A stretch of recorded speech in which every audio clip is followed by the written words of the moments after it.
तो सबसे पहले यह है कि टीचिंग होता क्या है। ठीक है, तो टीचिंग जैसे हिंदी में हम शिक्षण कहते हैं, ठीक है, शिक्षण कहते हैं यहाँ पे। अच्छा यहाँ पे देखें शिक्षक लिख गया है, शिक्षण है ये, ठीक है, शिक्षण। तो शिक्षण का मतलब क्या होता है, तो याद रखें शिक्षण शब्द की उत्पत्ति जो है, व्युत्पत्ति वो शिक्ष धातु से हुई है, जिसका शाब्दिक अर्थ होता है सीख देना या सिखाना। ठीक है, सीख देना या सिखाना। अब ये भी कहा, अब क्वेश्चन यहाँ से पूछ लिया जाता है कि जो शिक्षण है वो किस प्रकार की प्रक्रिया है, तो ये एक प्रकार की सामाजिक प्रक्रिया है। ठीक है, ये पॉइंट आपको याद रखना है कि शिक्षण जो है वो एक प्रकार की सामाजिक प्रक्रिया होती है, जिसके 3 चर होते हैं। कौन कौन से? पहला है शिक्षक, दूसरा है छात्र और तीसरा है पाठ्यक्रम। ठीक है, अगर कोई भी एक इसमें से ना हो तो शिक्षण प्रक्रिया जो है पूरी नहीं की जा सकती है। तो हम बोल सकते हैं कि जो शिक्षण प्रक्रिया होती है वो त्रिमुहे आकार की है या त्रिभुज आकार की होती है, जिसमें एक तरफ शिक्षक होता है, दूसरी तरफ छात्र होता है और तीसरी तरफ पाठ्यक्रम होता है। ठीक है, और शिक्षक जो होता है वो पाठ्यक्रम के द्वारा जो है छात्रों को शिक्षा प्रदान करता है। ठीक है, इतना पॉइंट आपको याद रखना है। मैंने यहाँ पर कुछ जो है शिक्षण के ऊपर जो विचार दिए गए हैं लोगों के, वो भी मैंने लिख लिए हैं क्योंकि एग्जाम में पूछे गए थे ये। जैसे कि मॉरिसन क्या कहते हैं शिक्षण के बारे में। हालांकि इस पे बहुत सारी परिभाषाएं जो हैं दी गई हैं, उन सभी को याद करना जो है काफ़ी कठिन होगा, तो इसलिए जो है आपको कुछ मेन याद रखनी है। जैसे कि मॉरिसन क्या कहते हैं कि शिक्षण जो है वो एक ऐसी अनुशासित सामाजिक प्रक्रिया है जिसमें शिक्षक अपने से कम अनुभवी लोगों के व्यवहार को प्रभावित करता है और उन्हें समाज उपयोगी बनाने में सहायता करता है। ठीक है, ये तो मॉरिसन ने कहा था। अब B.O. स्मिथ ने क्या कहा है? B.O. स्मिथ का जो है एग्जाम में पूछा भी गया था यूजीसी नेट 2021 में। ठीक है, क्या कहा है इन्होंने कहा है कि अधिगम को अभिप्रेरित करने वाली जो प्रक्रिया है वही शिक्षण होती है। ठीक है, अधिगम का मतलब यहाँ लर्निंग है। ठीक है, अधिगम को अभिप्रेरित करने वाली जो क्रिया है वो शिक्षण है। यूजीसी नेट 2021 में पूछा गया था ये क्वेश्चन। अब NL पेज, हालांकि ये पूछा नहीं गया है लेकिन यहाँ से क्वेश्चन जरूर बनेगा एलन पेज के ऊपर। ठीक है, एलन पेज क्या कहते हैं कि शिक्षण जो है वो कला व विज्ञान दोनों है। कला क्यों है तो बताते हैं, क्योंकि शिक्षण जो है वो अनुभवों पर आधारित होता है, इसलिए ये कला है। और विज्ञान क्यों कहते हैं? ये विज्ञान इसलिए कहते हैं क्योंकि इसमें जो है क्रमबद्धता पाई जाती है। ठीक है, क्रमबद्धता पाई जाती है, इस कारण इन्होंने इसे विज्ञान भी कहा है। तो किसने कहा है शिक्षण कला और विज्ञान दोनों है? तो एलन पेज ने कहा है। अब बात करते हैं नेचर ऑफ टीचिंग यानी शिक्षण की प्रकृति के बारे में। ठीक है, अब यहाँ ये सारे पॉइंट्स आपको याद रखने हैं, काफ़ी इंपॉर्टेंट है। सबसे पहले हम बात करते हैं यहाँ से। ठीक है, यह एक त्रिध्रुवीय प्रक्रिया है। शिक्षण जो है वो एक त्रिध्रुवीय प्रक्रिया है। जैसे कि मैंने आपको बताया कि इसमें कौन कौन शामिल होता है, शिक्षक शामिल होता है, छात्र शामिल होता है और पाठ्यक्रम शामिल होता है। तो इस कारण इसे जो है ट्राइपोलर प्रोसेस भी कहते हैं। दूसरा, यह एक अंत प्रक्रिया भी है। अंत प्रक्रिया का मतलब ये हो गया, ये एक इंटरैक्टिव प्रोसेस होता है जिसमें टीचर और स्टूडेंट जो है वो आपस में इंटरैक्टिव यानी कि बातचीत करके जो है समस्याओं का समाधान करते हैं या फिर कुछ नया सीखते हैं। नेक्स्ट है शिक्षण सउद्देशित प्रक्रिया भी है, यानी कि इंटेंशनल प्रोसेस जो है वो भी है। जैसे कि आप कोई भी विषय सीखते हैं या कुछ भी आप सीखते हैं तो उसका कोई ना कोई मोटिव जो है जरूर होता है। ठीक है, ये मोटिव सिर्फ स्टूडेंट का ही नहीं टीचर का भी होता है कि टीचर जो है वो स्टूडेंट को ये टॉपिक क्यों पढ़ा रहा है। ठीक है, तो हम कह सकते हैं शिक्षण जो है एक सउद्देश्य प्रक्रिया भी है। अब यह एक निर्देशात्मक या कहें कि निर्देशन की प्रक्रिया भी होती है। किस तरीके से? क्योंकि ये जो है बड़े बड़े शिक्षण संस्थानों के द्वारा निर्देशित होती है। ठीक है, अब इसमें 6E+S मेथड का S जो कह सकते हैं जो तत्व दिए गए हैं इसके वो आपको याद रखने हैं। यहाँ पर 6E का मतलब है ये सारे के सारे E से वर्ड शुरू होते हैं और S का मतलब स्टैंडर्ड यानी कि मानक यहाँ पे लिखा गया है। संलग्नता, अन्वेषण, व्याख्या, विस्तृत, मूल्यांकन, विस्तार और मानक। ठीक है, एक लाइन से आपको याद रखने हैं, इसे 6E कहते हैं। नेक्स्ट है यह विकासात्मक प्रक्रिया भी है। ठीक है, इसमें हम जो है विकास को पढ़ते हैं। ठीक है, छात्रों का किस प्रकार से विकास करना है, कैसे करना है, ये सब जो है हम इसमें अध्ययन करते हैं। छात्रों के विकास के लिए। नेक्स्ट है उपचारात्मक प्रक्रिया।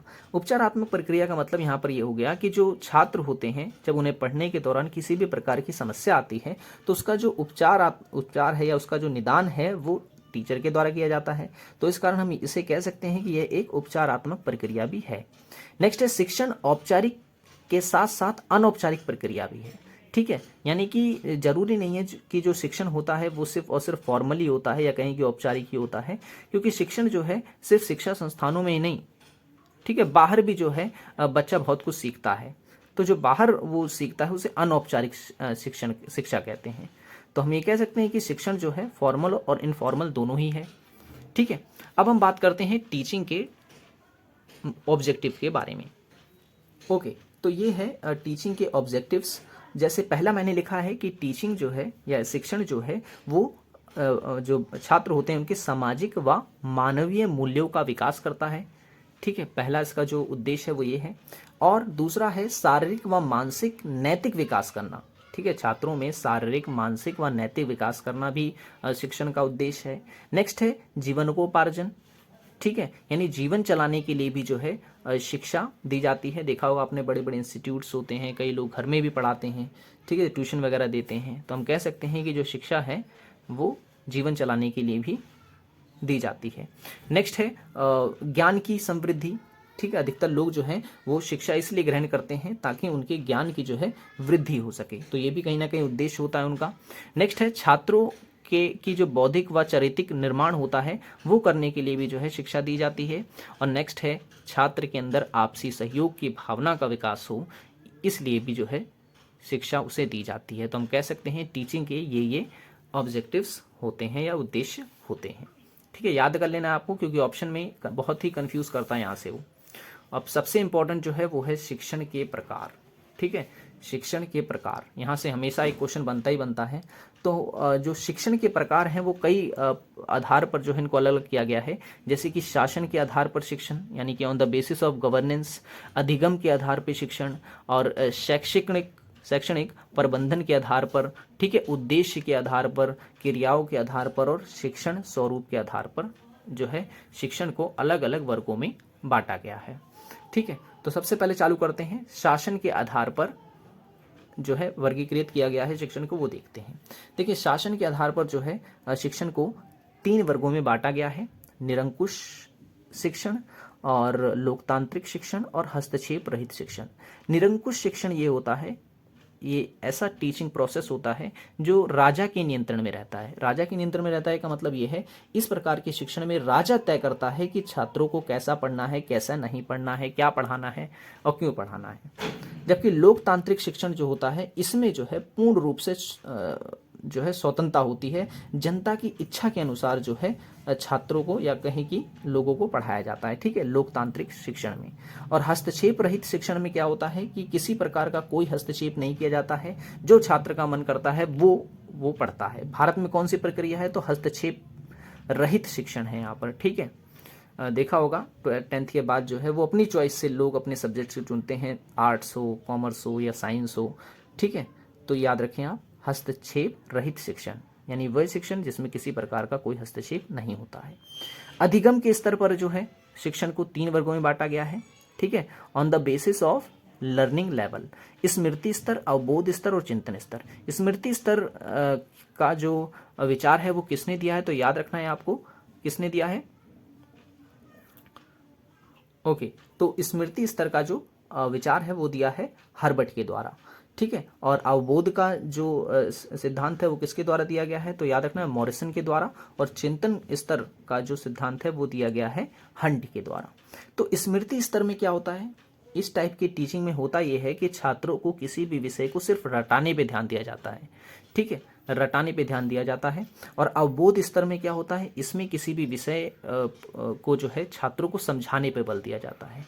और चिंतन स्तर में क्या होता है? इसमें सिर्फ और सिर्फ उससे चिंतन करवाने पे बल दिया जाता है, यानी किसी समस्या के समाधान आदि के लिए जो है दे दिया जाता है इस प्रकार के शिक्षण में, कि छात्र जो है इस समस्या का समाधान ढूंढे। ठीक है, तो 3 याद रखना, ये रटने वाला है, ये समझने वाला है, और ये समस्या का समाधान खोजने वाला है। किस किसने दिया था? तो इसे हर्बर्ट ने दिया है, इसे मॉरिसन ने दिया और इसे हंट ने दिया है। शैक्षणिक प्रबंधन के आधार पर भी जो है 3 वर्गों में शिक्षा को बांटा गया है, औपचारिक, अनौपचारिक और निरौपचारिक। औपचारिक क्या होती है? वो जो शिक्षा संस्थान में छात्र जो है शिक्षा ग्रहण करता है उसे औपचारिक शिक्षण कहते हैं। ठीक है, औपचारिक शिक्षण जिसमें टीचर जो होता है वो छात्रों को पढ़ाता है, ये किसी शिक्षण संस्थान से जुड़ा हुआ है। जबकि अनौपचारिक जो शिक्षण होता है वो किसी शिक्षण संस्थान से जुड़ा हुआ नहीं होता है। ठीक है, जैसे कि एडल्ट एजुकेशन हो गया, प्रौढ़ शिक्षा जो होती है वो किसी भी शिक्षण संस्थान में लगभग नहीं दी जाती है। तो ये इस प्रकार का जो शिक्षण होता है, कहें कि शिक्षा जो होती है वो छात्र बाहर ही सीखता है। तो ये इस प्रकार की शिक्षा जो है अनौपचारिक शिक्षा कहलाती है।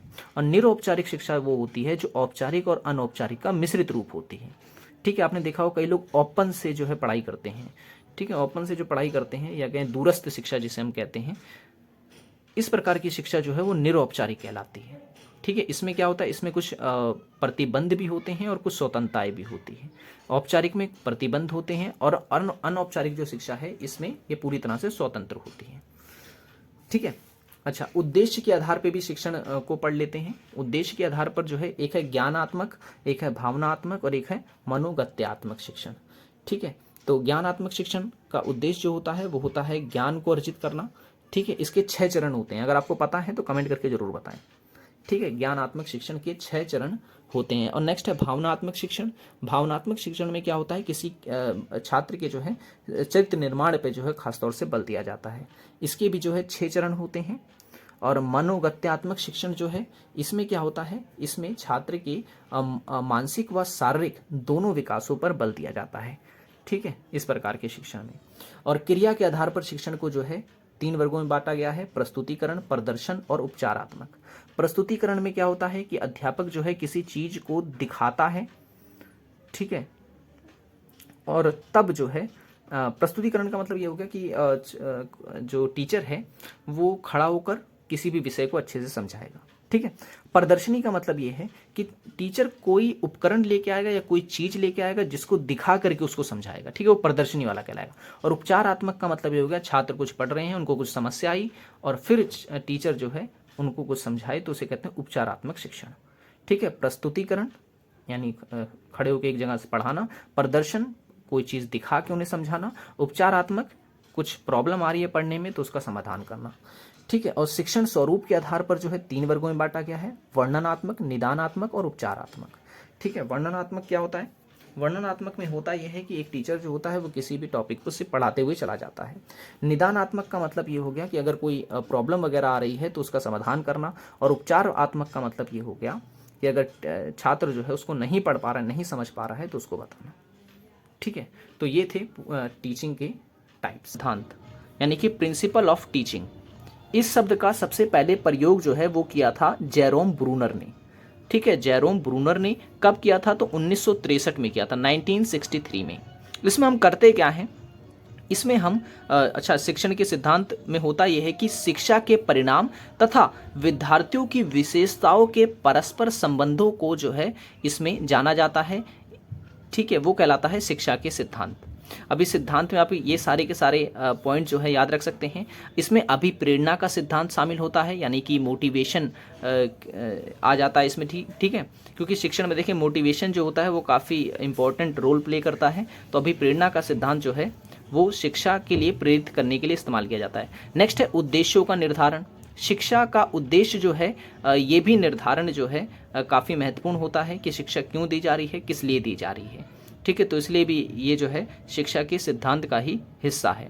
रुचि का सिद्धांत, बिना रुचि के जो है शिक्षण और शिक्षा जो है प्राप्त नहीं की जा सकती है। ठीक है, तो रुचि का होना जो है काफ़ी ज़रूरी है किसी भी शिक्षक के लिए और किसी भी छात्र के लिए। बिना इसके जो है शिक्षण प्रक्रिया जो है सफल नहीं मानी जाती है। नेक्स्ट है पुनरावृत्ति का सिद्धांत। पुनरावृत्ति का सिद्धांत का मतलब ये हुआ कि किसी भी चीज़ को एक बार करने के बाद दोबारा उसे दोहराना। ठीक है, शिक्षण का ये भी नियम होता है। नेक्स्ट है मनोरंजन का सिद्धांत। शिक्षा में मनोरंजन का होना भी काफ़ी ज़रूरी होता है। बिना मनोरंजन के जो है शिक्षा को सफल नहीं बनाया जा सकता है। तो हम कह सकते हैं कि ये भी जो है शिक्षण के सिद्धांत के अंतर्गत आता है। ठीक है, मनोरंजन का सिद्धांत। तो ये अब 5 जो है काफ़ी इंपॉर्टेंट है, ये आपको याद रखने हैं। नेक्स्ट अब जाते हैं शिक्षण की अवस्थाओं पर। यहाँ से जो है एक क्वेश्चन हमेशा पूछा जाता है। ठीक है, तो ये अवस्थाएं जो है आपको इसमें याद रखनी है अच्छे से। ओके, तो 3 अवस्थाएं होती हैं शिक्षण की। पहला है पूर्व तत्परता अवस्था, दूसरी है अंत प्रक्रिया अवस्था और तीसरी है तत्परता की अवस्था। अब पूर्व तत्परता अवस्था जिसे प्री एक्टिव फेज भी कहते हैं, इसमें होता क्या है? इसमें होता यह है कि जो अध्यापक होता है वो सबसे पहले जब भी उस पढ़ाने जा रहा है उससे पहले जो तैयारी करता है, जो जो वो कार्य करता है, वो सारा का सारे कार्य जो है वो आता है पूर्व तत्परता अवस्था के अंतर्गत। जैसे कि मान लो कि एक शिक्षक है, ठीक है। अब एक शिक्षक जो होगा वो सबसे पहले अगर पढ़ाने जा रहा है तो सबसे पहले उद्देश्य तय करेगा कि भाई उसे क्या पढ़ाना है। फिर उसके बाद जो है पाठ्यक्रम भी डिसाइड करेगा कि मुझे कौन सा चैप्टर पढ़ाना है, किस विधि से पढ़ाना है, यानी किस तरीके से पढ़ाना है। ये भी जो है एक अध्यापक सबसे पहले तय करता है क्लास में जाने से पहले। तो ये सब जो कार्य होते हैं ये पूर्व तत्परता वाली अवस्था में होते हैं, ठीक है। तो ये याद रखना। नेक्स्ट है अंत प्रक्रिया अवस्था। अब अंत प्रक्रिया अवस्था जिसे इंग्लिश में हम कहते हैं इंटरएक्टिव फेस। इस अवस्था में होता यह है कि जो अध्यापक होता है वो छात्रों से इंटरेक्ट करता है, ठीक है। यानी कि इसमें जो अध्यापक है जब कक्षा में जाता है तो वो जो जो कार्य करता है वो सारे के सारे अंत प्रक्रिया अवस्था में आ जाते हैं, ठीक है। तो इसमें जैसे कि जब छात्रों को पढ़ाया जाता है, ठीक है, अगर उनको कोई समस्या आ रही है विद्यार्थियों को पढ़ने में तो उनकी समस्याओं का निदान भी किया जाता है, ठीक है। ये अंत प्रक्रिया अवस्था में होता है, ठीक है। इंटर एक्टिव फेस में ये किया जाता है, ये भी आपको याद रखना है, क्वेश्चन यहाँ से बहुत बनता है। और नेक्स्ट है तत्परता की अवस्था। तत्परता की अवस्था वह अवस्था होती है जिसके अंतर्गत होता ये है कि जो अध्यापक होता है वो जब कक्षा से बाहर जाता है तब इस अवस्था की बारी आ जाती है, ठीक है ना, जब वो कक्षा से बाहर जाता है। इसमें क्या क्या शामिल होता है? इसमें शामिल ये होता है कि जिस उद्देश्य से शिक्षक आया था क्या उसका ये उद्देश्य जो है पूरा हुआ या नहीं हुआ, ठीक है। दूसरा, मूल्यांकन की विधि जो है अध्यापक इसमें अपनाता है कि जो उसने पढ़ाया क्या वो बच्चों को अच्छे से समझ आया या नहीं आया, इसको जांचने के लिए वो मूल्यांकन करता है, ठीक है। इसमें आप टेस्ट वगैरह का एग्जाम्पल ले सकते हैं, ठीक है। और साथ ही साथ शिक्षण से छात्रों में क्या, छात्रों के व्यवहार में क्या परिवर्तन आया, ये सब भी जो है ये तत्परता की अवस्था होती है। इन शॉर्ट आपको मैं समझा देता हूं। पूर्व तत्परता की अवस्था वो है कि टीचर जो है क्लास में जाने से पहले जो तैयारी करता है, ठीक है, उसे पूर्व तत्परता की अवस्था कहते हैं। और उसके बाद अंत प्रक्रिया अवस्था वह अवस्था होती है जिसमें अध्यापक जो है कक्षा में जाता है और जो है छात्रों को पढ़ाता है। और तत्परता की अवस्था वो अवस्था होती है जिसमें जब छात्र को जब शिक्षक अच्छे से पढ़ा लेता है तो उसका रिजल्ट क्या निकला है वो इसमें हम ऐड करते हैं, ठीक है, तत्परता की अवस्था में।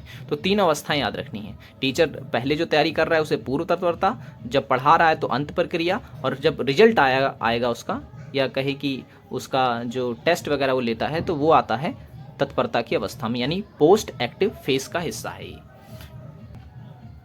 ओके, अब पढ़ते हैं अभिप्रेरणा की शक्ति जिसे हम मोटिवेशन पावर कहते हैं। तो ये चीज़ आप याद रखें, देखिए शिक्षण में जो है अभिप्रेरणा की जो है काफ़ी महत्वपूर्ण भूमिका होती है, यानी कि मोटिवेशन की जो है काफ़ी महत्वपूर्ण भूमिका होती है।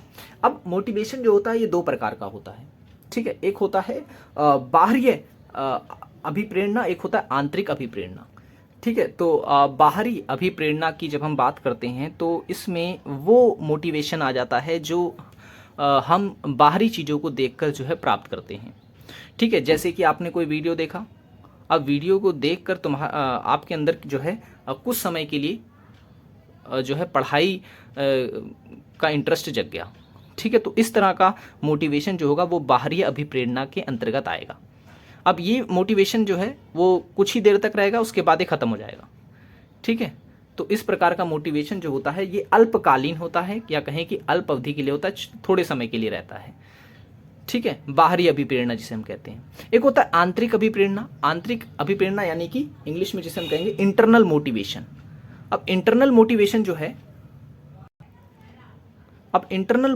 जो होता है ये जो है ये अधिक प्रभावी माना जाता है। क्यों? क्योंकि ये अंदर से एक प्रकार की कह सकते हैं कि जागरूकता होती है और अंदर का एक प्रकार की भावना होती है जो जागृत होती है। अब कई ऐसे छात्र होते हैं जो किसी वीडियो वगैरह को नहीं देखते लेकिन फिर भी वो मोटिवेट रहते हैं। तो ऐसे लोग जो अपने अंदर ही एक प्रकार का मोटिवेशन बना लेते हैं ठीक है। तो इस प्रकार का मोटिवेशन कहलाएगा आंतरिक अभिप्रेरणा या आंतरिक मोटिवेशन या इंटरनल मोटिवेशन। तो इनमें से सबसे उच्च कौन सा होता है, तो याद रखें आंतरिक अभिप्रेरणा वाला होता है। बाहरी अभिप्रेरणा जो है यानी कि जो एक्सटर्नल मोटिवेशन होता है ये कुछ समय के लिए होता है, जबकि आंतरिक जो होता है ये लंबे समय के लिए होता है।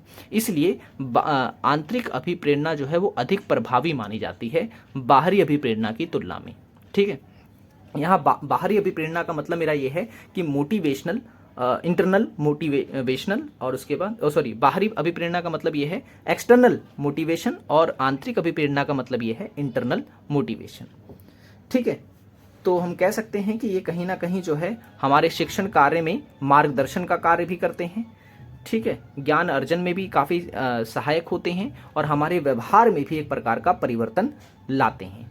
ठीक है, तो अभिप्रेरणा की जो भूमिका है ये शिक्षण में काफ़ी महत्वपूर्ण होती है। तो इस तरीके से हमने आज पढ़ा क्या क्या, शिक्षण के सिद्धांत हमने पढ़े।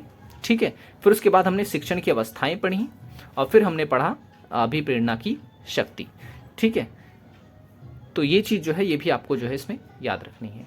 तो आई होप ये वीडियो आपको पसंद आया होगा। वीडियो पसंद आया हो तो लाइक ज़रूर करें और चैनल को सब्सक्राइब नहीं किया तो ज़रूर कर लें, ताकि जब जब हम ऐसी वीडियोज़ डालें आपको नोटिफिकेशन मिलता रहे। और जब आप सब्सक्राइब करें तो बेल आइकन को ज़रूर दबा दें, ताकि जब जब हम वीडियो डालें तब तब आपको जो है नोटिफिकेशन मिल जाए। क्योंकि अगर आप सब्सक्राइब कर लेंगे बेल आइकन नहीं दबाएंगे तो आपको वीडियो का नोटिफिकेशन नहीं मिलेगा। तो कई लोगों ने कमेंट किया था, इसलिए मैं आपको ये बता रहा हूँ। कल वाली अगर वीडियो आपने नहीं देखी है तो आप उसे ज़रूर देख लें। और पहले की जो हमने वीडियोस अपनी डाल रखी है, जिसकी हमने एक अलग से प्लेलिस्ट बना रखी है UGC नेट पेपर 1 के नाम से, वहाँ पर आप जाकर के जो है पूरा का पूरा प्रैक्टिस लगा सकते हैं। अगर आपको लगता है कि आपको टीचिंग एप्टीट्यूड जो है अच्छे से आता है तो आप वहाँ जाकर के कुछ क्वेश्चंस को सॉल्व कर सकते हैं। मैंने प्रीवियस ईयर की वीडियोस बना रखे हैं, सारे के सारे जितने क्वेश्चंस करवाए हैं वो पहले एग्जाम में पूछे गए हैं। तो आप ये पता कर सकते हैं। आपको इवैल्यूएशन सिस्टम क्या होता है, मूल्यांकन प्रणाली। अगर हम इसका शाब्दिक अर्थ देखें तो शाब्दिक अर्थ इसका ये होता है कि निर्णय प्रदान करना।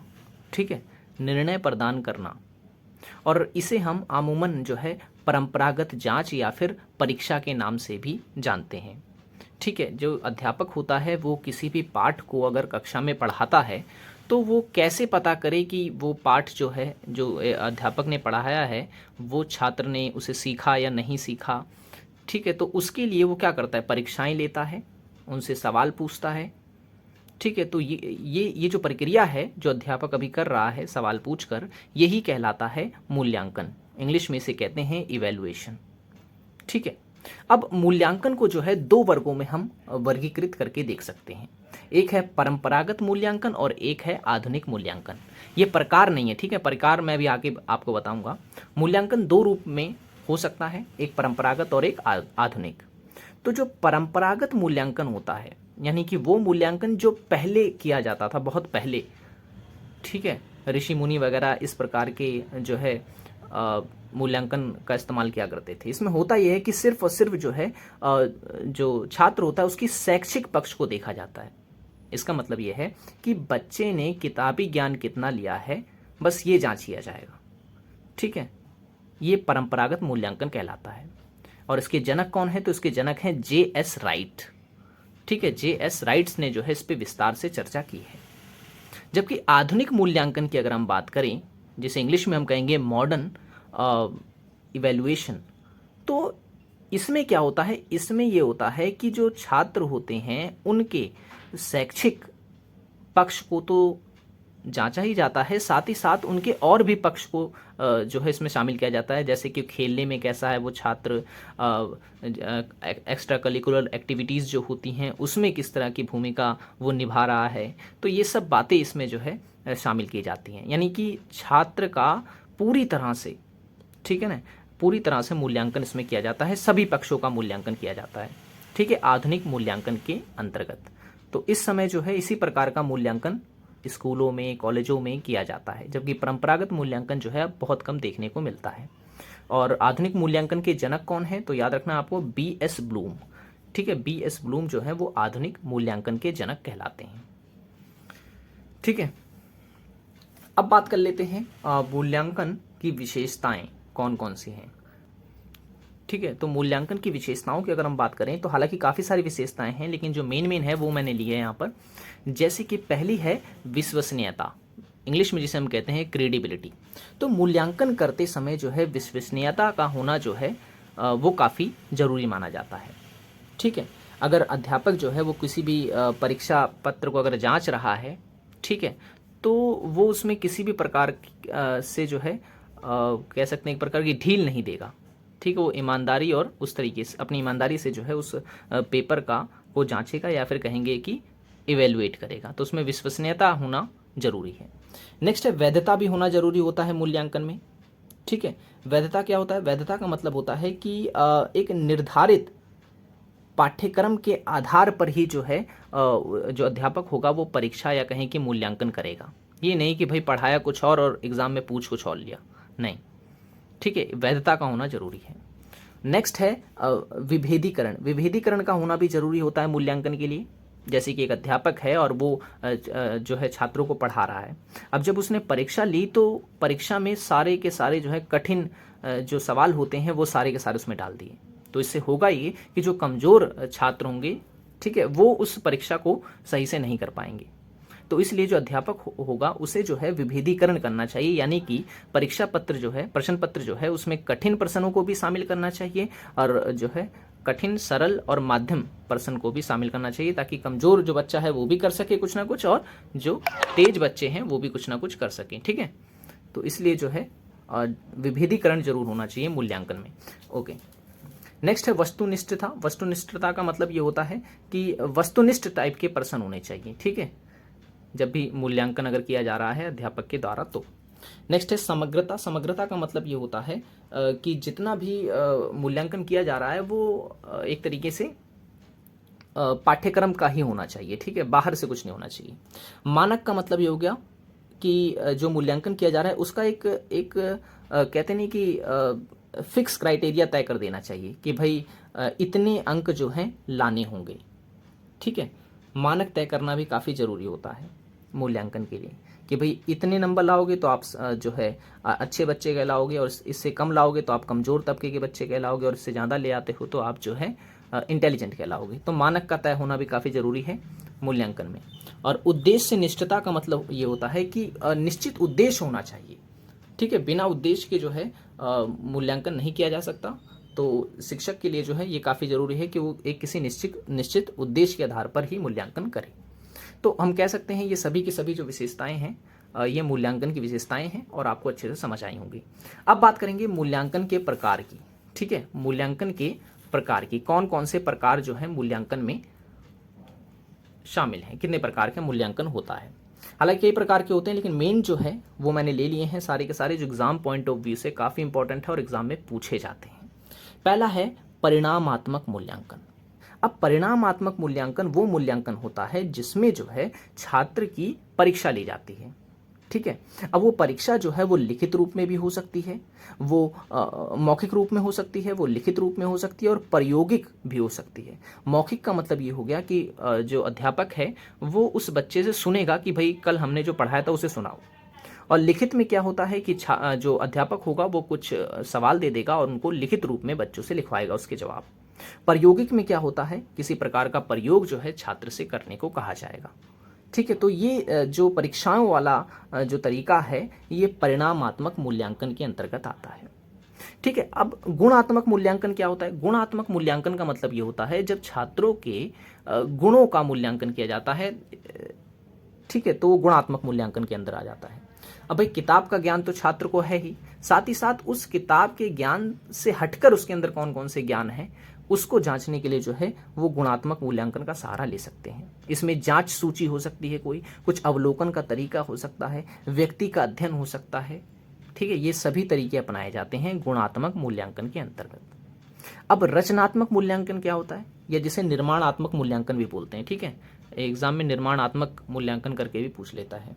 अच्छा, इसमें आपको कंफ्यूजन ये हो रही है कि इसे इंग्लिश में मैंने नहीं लिखा है, तो इंग्लिश में जो है आप इसे लिख सकते हैं। वैसे मैं मुंह से बता देता हूं कि कौन कौन से ये हैं। तो जैसे कि अगर मैंने परिणामात्मक लिखा है तो इसका है कंसीक्वेंशियल इवेल्युएशन, और गुणात्मक का है क्वालिटेटिव इवेल्युएशन।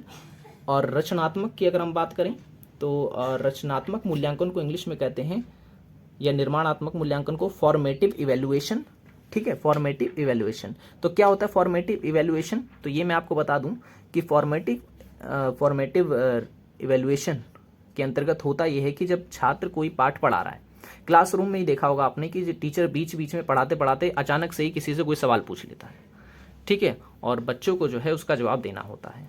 अगर वो जवाब नहीं दे पाए इसका मतलब ये है कि वो पढ़ाई पे ध्यान नहीं दे रहा था। तो इस प्रकार का मूल्यांकन जो है जिसे रचनात्मक मूल्यांकन कहते हैं और इसे निर्माणात्मक मूल्यांकन भी कहते हैं, इंग्लिश में फॉर्मेटिव इवैल्यूएशन कहते हैं, ठीक है। तो इसमें सहभागिता होती है टीचर और छात्रों की, दोनों की, जब कक्षा में पढ़ाया जाता है। तो ये क्वेश्चन पूछा गया था यूजीसी नेट के एग्जाम में कि अगर एक अध्यापक जो है वो कक्षा में पढ़ाने के साथ साथ जो है कुछ सवाल भी छात्रों से बीच बीच में पूछ रहा है तो ये किस प्रकार का मूल्यांकन है? तो ये रचनात्मक मूल्यांकन कहलाएगा, ठीक है, जिसे निर्माणात्मक मूल्यांकन भी कहते हैं। संकलनात्मक मूल्यांकन क्या होता है? अब संकलनात्मक मूल्यांकन इसे इंग्लिश में हम क्या कहेंगे? इसे इंग्लिश में हम कहते हैं समेटिव इवैल्यूएशन।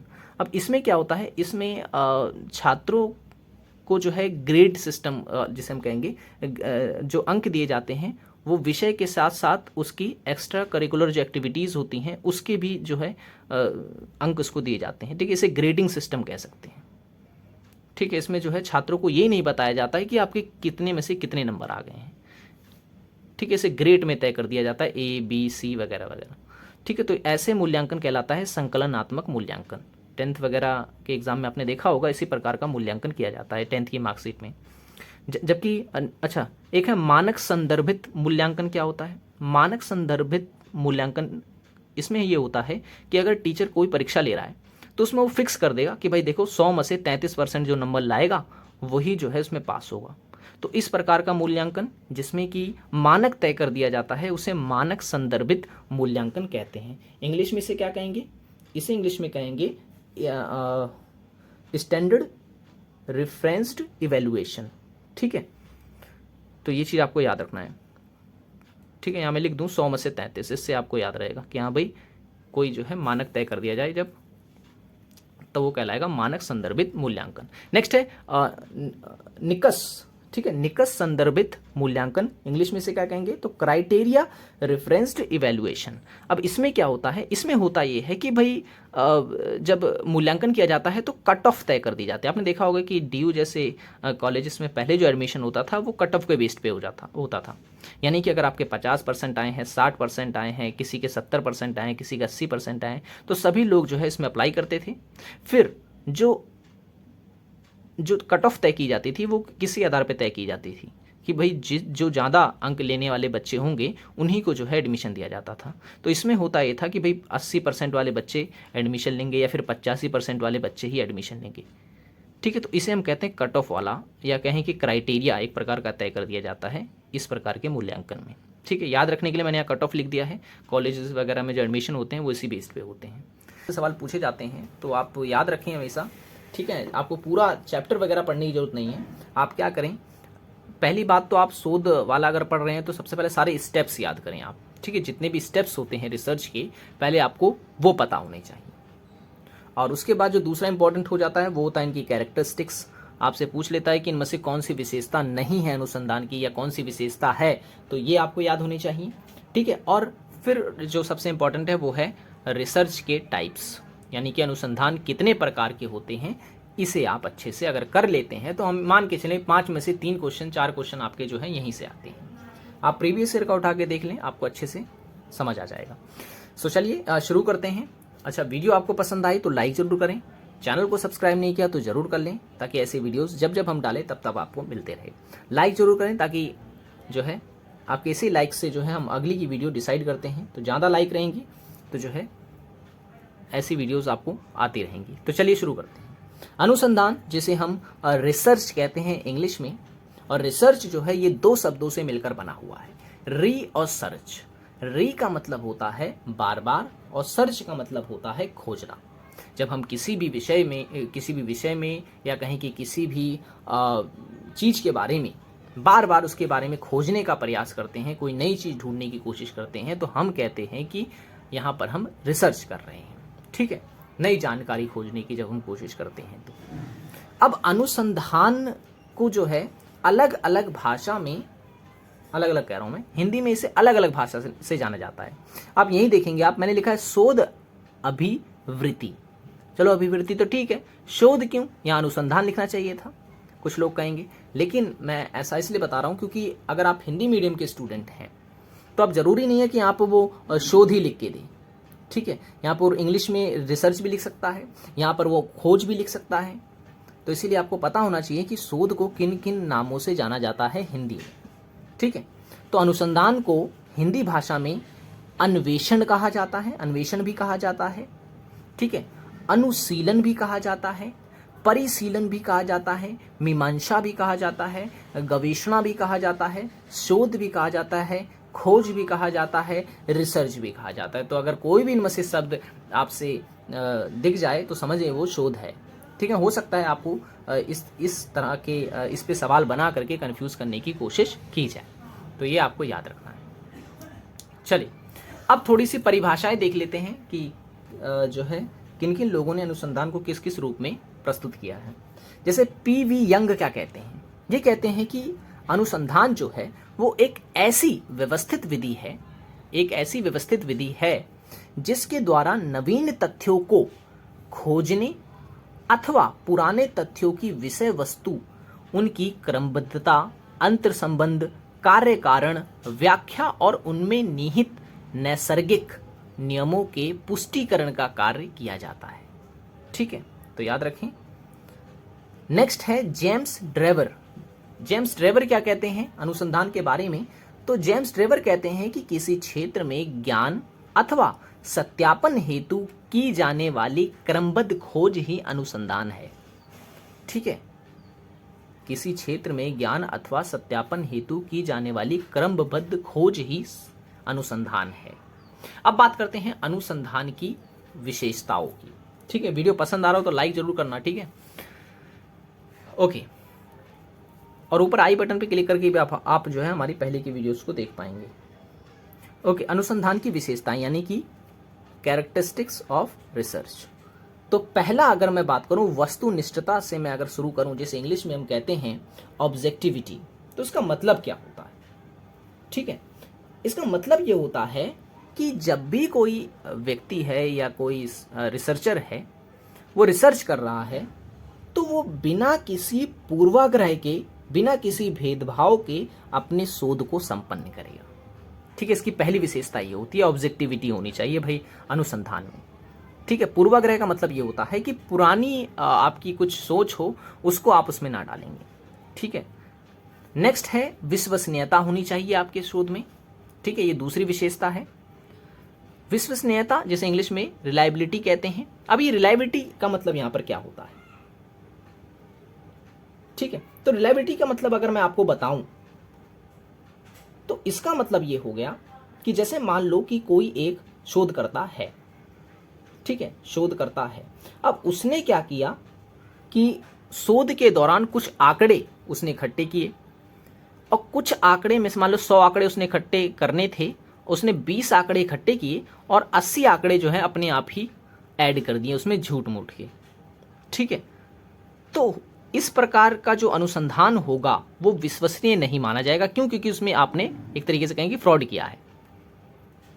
आपको आंकड़े इकट्ठे करने थे 100 लोगों के और आपने 20 लोगों के इकट्ठे किए और 80 लोगों के आंकड़े इसमें गलत भर दिए, तो इसका मतलब यह है कि आपकी विश्वसनीयता आपकी रिसर्च में नहीं है। तो याद रखें दूसरी विशेषता होती है विश्वसनीयता, जो कि होनी जरूरी है अनुसंधान में, ठीक है। निश्चयात्मकता भी होनी जरूरी है सभी चरणों में, अनुसंधान का कोई भी चरण में हो, तब चाहे नियोजन हो, संकलन हो, परीक्षण हो, सभी में जो है आपकी निश्चयात्मकता होना जरूरी है। नेक्स्ट है वैधता।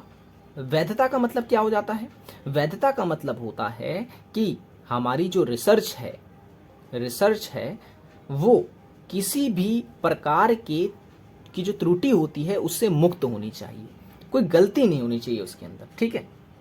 नेक्स्ट है शुद्धता। शुद्धता का मतलब क्या होता है, शुद्धता का मतलब यहां पर यह है कि अनुसंधान की प्रक्रिया में किसी प्रकार से अगर हम कहें, अच्छा इसे एग्जाम्पल से मैं समझाता हूं,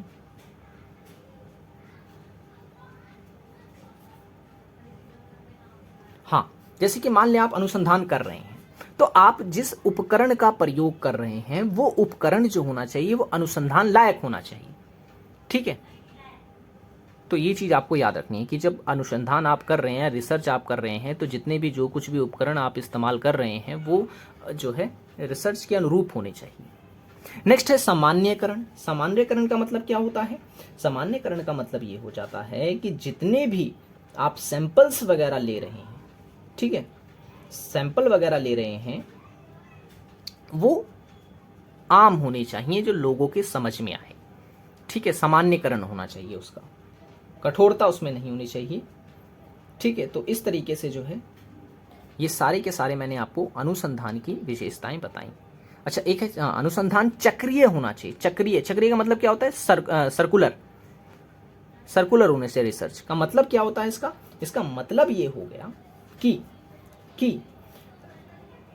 कोई भी रिसर्च हो वो किसी खास समस्या से प्रारंभ हो और उसकी निदान पर खत्म हो, ठीक है। यानी कि अगर कोई व्यक्ति रिसर्च कर रहा है तो एक प्रॉब्लम से वो शुरू करेगा अपना काम, और किस तरह से उस प्रॉब्लम को सॉल्व किया जा सकता है ये वहां पर ले जाकर खत्म करेगा वो। तो ये इस तरीके का एक चक्र सा बनेगा वो उसमें, ठीक है ना।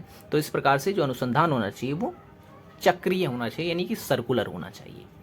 आप इस तरह की सीरीज को कंटिन्यू रखना चाहते हैं, ठीक है, तो लाइक ज़रूर करें ताकि ऐसी वीडियोस आपको मिलते रहे, क्योंकि आपके लाइक पे ही डिपेंड करती है नेक्स्ट अगली वीडियो। तो ज़रूर लाइक करें, और इस चैनल को सब्सक्राइब नहीं किया तो ज़रूर कर लें ताकि ऐसी वीडियोस आपको मिलते रहें। तो शुरू करते हैं। आज जो हम डिस्कस करने वाले हैं वो करेंगे डेलोर कमीशन। यहाँ से क्वेश्चन पूछा गया था इसलिए काफ़ी इंपॉर्टेंट हो जाता है। यूनेस्को के द्वारा जो है डेलोर कमीशन स्थापित किया गया था 1996 में, ठीक है। यूनेस्को के द्वारा जो है डेलोर कमीशन स्थापित किया गया था 1996 में, और इसने जो है अपनी रिपोर्ट जो प्रस्तुत की थी, उस रिपोर्ट का जो लाइन थी, या कहीं की जो रिपोर्ट का नाम था या हेडिंग जो थी वो थी learning the treasure with in, ठीक है, learning the treasure with in, ये रिपोर्ट का नाम था। और क्या कहा गया था इस रिपोर्ट में?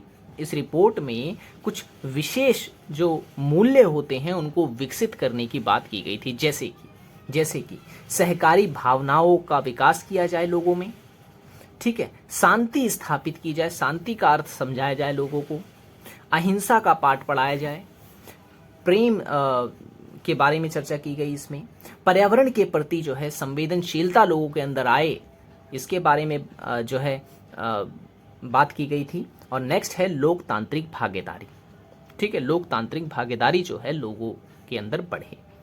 तो यही जो मूल्य हैं वो विकसित करने की बात जो है इस डेलोर कमीशन के द्वारा की गई थी, ठीक है। तो आपको क्या क्या याद रखना है? डेलोर कमीशन किसके द्वारा स्थापित किया गया? तो यूनेस्को के द्वारा। कब स्थापित किया गया? तो 1996 में। रिपोर्ट का क्या नाम था? Learning the treasure with in, ठीक है। और इसके बाद ये ज़्यादा इंपॉर्टेंट तो नहीं है, लेकिन आप लोग इसे जो है याद रख सकते हैं, हो सकता है यहाँ से भी क्वेश्चन बन जाए।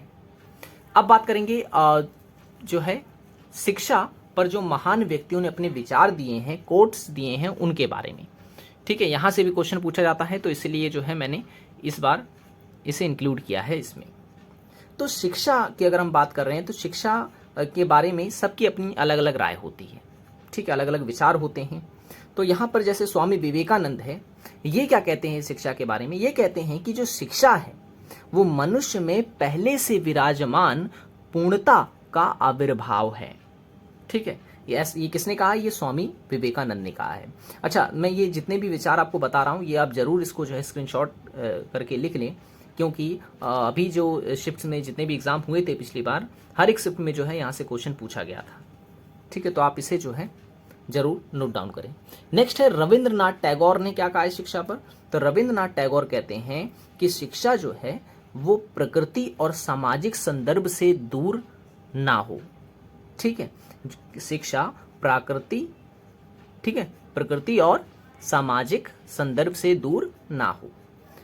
महात्मा गांधी क्या कहते हैं शिक्षा के बारे में? महात्मा गांधी कहते हैं कि मेरे विचार से मानव को मानव बनाना ही अत्यंत महत्वपूर्ण शिक्षा है, ठीक है, मानव को मानव बनाना ही अत्यंत महत्वपूर्ण शिक्षा है। अच्छा, गांधी की किताबें आपको याद रखनी है। गांधी की किताब कौन सी है? तो हिंद स्वराज, ठीक है, एक हिंद स्वराज है, सत्य के साथ मेरा प्रयोग, ये भी इनकी किताब है। ठीक है, ये आपको याद रखनी है, ये पूछी जाती है।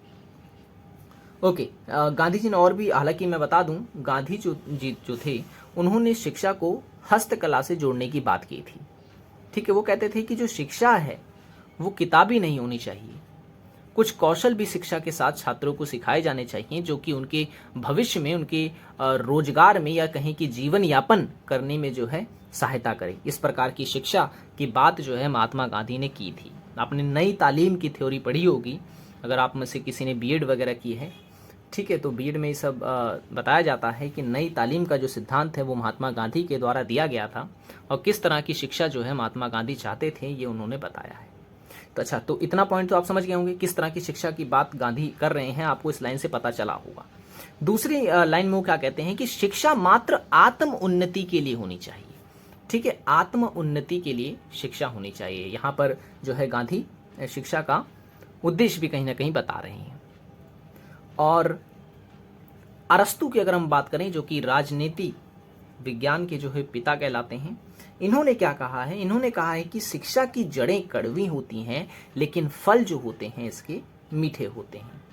ठीक है, शिक्षा की जड़ें कड़वी हैं लेकिन फल इसके मीठे हैं। ऐसा किसने कहा है, तो ऐसा कहा है अरस्तु ने। नेक्स्ट है नेल्सन मंडेला। नेल्सन मंडेला क्या कहते हैं, तो नेल्सन मंडेला कहते हैं ज्ञान वह सबसे शक्तिशाली हथियार है जिससे पूरी दुनिया बदल सकती है। ठीक है, जिससे आप पूरी दुनिया जो है वो बदल सकते हैं। इस तरह का विचार दिया था नेल्सन मंडेला ने। दक्षिण अफ्रीका के हैं नेल्सन मंडेला, और इन्होंने जो है रंग भेद के खिलाफ जो है अपना पूरा जीवन लगा दिया था इसको खत्म करने में। ठीक है, चलिए, आप में से कितने लोग हैं जो इनकी किताब को जानते हैं, ये आप मुझे कमेंट करके बताएंगे। नेल्सन मंडेला की बुक का नाम जो कि काफ़ी फेमस है, और 11th क्लास में जो है पॉलिटिकल साइंस की जो बुक है वहाँ पर इसके बारे में बताया गया है। तो देखते हैं कितने लोग इसका आंसर देते हैं। ठीक है, तो ये पॉइंट याद रखनी, ये कहा है नेल्सन मंडेला ने। नेक्स्ट है डॉक्टर एपीजे अब्दुल कलाम। भारत के राष्ट्रपति रह चुके हैं और जाने माने वैज्ञानिक भी हैं। इन्होंने क्या कहा है शिक्षा के बारे में, ये कहते हैं कि हमें शिक्षा प्रणाली को उच्च नैतिक मूल्य से जोड़कर उपयोगी और रोजगार उन्मुख बनाना चाहिए। ठीक है, नैतिक मूल्यों से जोड़कर उपयोगी और रोजगार उन्मुख बनाना चाहिए, यानी ऐसी शिक्षा हो जो नैतिक मूल्यों को तो सिखाए ही सिखाए, साथ ही साथ रोजगार भी दे। इस प्रकार की शिक्षा की बात डॉक्टर एपीजे अब्दुल कलाम ने की थी, जो कि काफ़ी ज़रूरी भी है। ठीक है, तो इस तरह के सिद्धांत, इस तरह के विचार जो हैं इनके द्वारा दिए गए हैं। और शिक्षा पे हालांकि इनकी बहुत बड़ी बड़ी थ्योरी हैं, लेकिन जो है आपको इतना याद रखना है, नेट की एग्ज़ाम्स के लिए ये पर्याप्त हैं।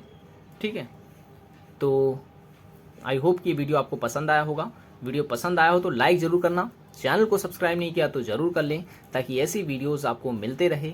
और पहले की अगर आप वीडियोस देखना चाहते हैं तो इस वीडियो के एंड में या फिर जो, ठीक है, तो आज हम इनके टाइप्स डिस्कस करेंगे। सारे के सारे टाइप्स मैं बताऊँगा इसमें, ठीक है, विद एग्जाम्पल के साथ। इस वीडियो को देखने के बाद आपको जो है कभी भी डाउट नहीं रहेगा रिसर्च के टाइप को लेकर के। ठीक है, तो वीडियो को लाइक ज़रूर करें। ठीक है, क्योंकि लाइक पे ही बेस्ड होती है आपकी वीडियोस। जितने लाइक्स आप अगर आप करेंगे वीडियोस को, उतनी ही वीडियोस आपको जो है प्रोवाइड की जाएगी। तो लाइक ज़रूर करें। ठीक है, तो चलिए शुरू करते हैं। अनुसंधान के प्रकार। तो अनुसंधान को जो है तर्क के आधार पर, परिणाम के आधार पर, उसकी प्रक्रिया के आधार पर, उसके उद्देश्य के आधार पर जो है अलग अलग वर्गों में बांटा गया है। तो आपसे क्वेश्चन जो है वो किसी भी तरह से पूछा जा सकता है। ज़्यादातर क्वेश्चन मैं आपको बता दूं अब तक जो पूछे गए हैं नेट के एग्ज़ाम में, वो आए हैं मात्रात्मक रिसर्च से। ठीक है, मात्रात्मक अनुसंधान से सबसे ज़्यादा बार जो है क्वेश्चन पूछे गए हैं। तो चलिए शुरू करते हैं। प्रक्रिया के आधार पर अनुसंधान के प्रकार। तो प्रक्रिया के आधार पर अगर हम बात करें तो अनुसंधान को दो वर्गों में बांटा गया है, मात्रात्मक और गुणात्मक। अब मात्रात्मक जो अनुसंधान होता है ये आदेशात्मक होता है। ठीक है, आदेशात्मक होता है और इस प्रकार के अनुसंधान में आंकड़ों पर अधिक बल दिया जाता है। ठीक है, आंकड़ों पर अधिक बल दिया जाता है, कहने का मतलब ये है कि मान लो कि कोई रिसर्चर है, स्कॉलर है, वो रिसर्च कर रहा है तो वो आंकड़े इकट्ठे करने पे ज़्यादा बल देगा। ठीक है, जैसे अगर कोई एरिया उसे दे दिया है तो वहाँ की वो जनगणना करेगा। ठीक है, कितने लोग वहाँ पे रहते हैं, कितनी आय है उन लोगों की। तो जब हम आंकड़े वाले अनुसंधान की बात करते हैं तो वो मात्रात्मक अनुसंधान कहलाता है। ठीक है, इसमें आंकड़े जो है महत्वपूर्ण होते हैं। अब इसमें सर्वेक्षण भी आ जाता है, अभिलेखों का अध्ययन भी आ जाता है, रिपोर्टों की समीक्षा भी आ जाता है और संरचित साक्षात्कार भी आ जाता है। ठीक है, आपसे क्वेश्चन पूछ सकता है कि सर्वेक्षण जो है किस अनुसंधान का हिस्सा हो सकता है, तो मात्रात्मक अनुसंधान का हिस्सा होता है। ठीक है, तो ये चीज जो है आपको इसमें याद रखनी है। ठीक है, ओके। अब गुणात्मक अनुसंधान की अगर हम बात करें, गुणात्मक अनुसंधान की अगर हम बात करें तो गुणात्मक अनुसंधान जो है ये जो बल देता है, देखिए मात्रात्मक अनुसंधान बल देता है आंकड़ों पर, कि मान लो अगर कोई घटना है तो वो घटना कब हुई, ठीक है, कब हुई और कहाँ हुई, ऐसे शब्दों की खोज पर बल देता है मात्रात्मक अनुसंधान। जबकि गुणात्मक अनुसंधान जो होता है वो किसी घटना के बारे में क्यों और कैसे जैसे सवालों की जांच पर बल देता है। ठीक है, तो गुणात्मक अनुसंधान में जो है हम क्यों और कैसे का अर्थ ढूंढते हैं।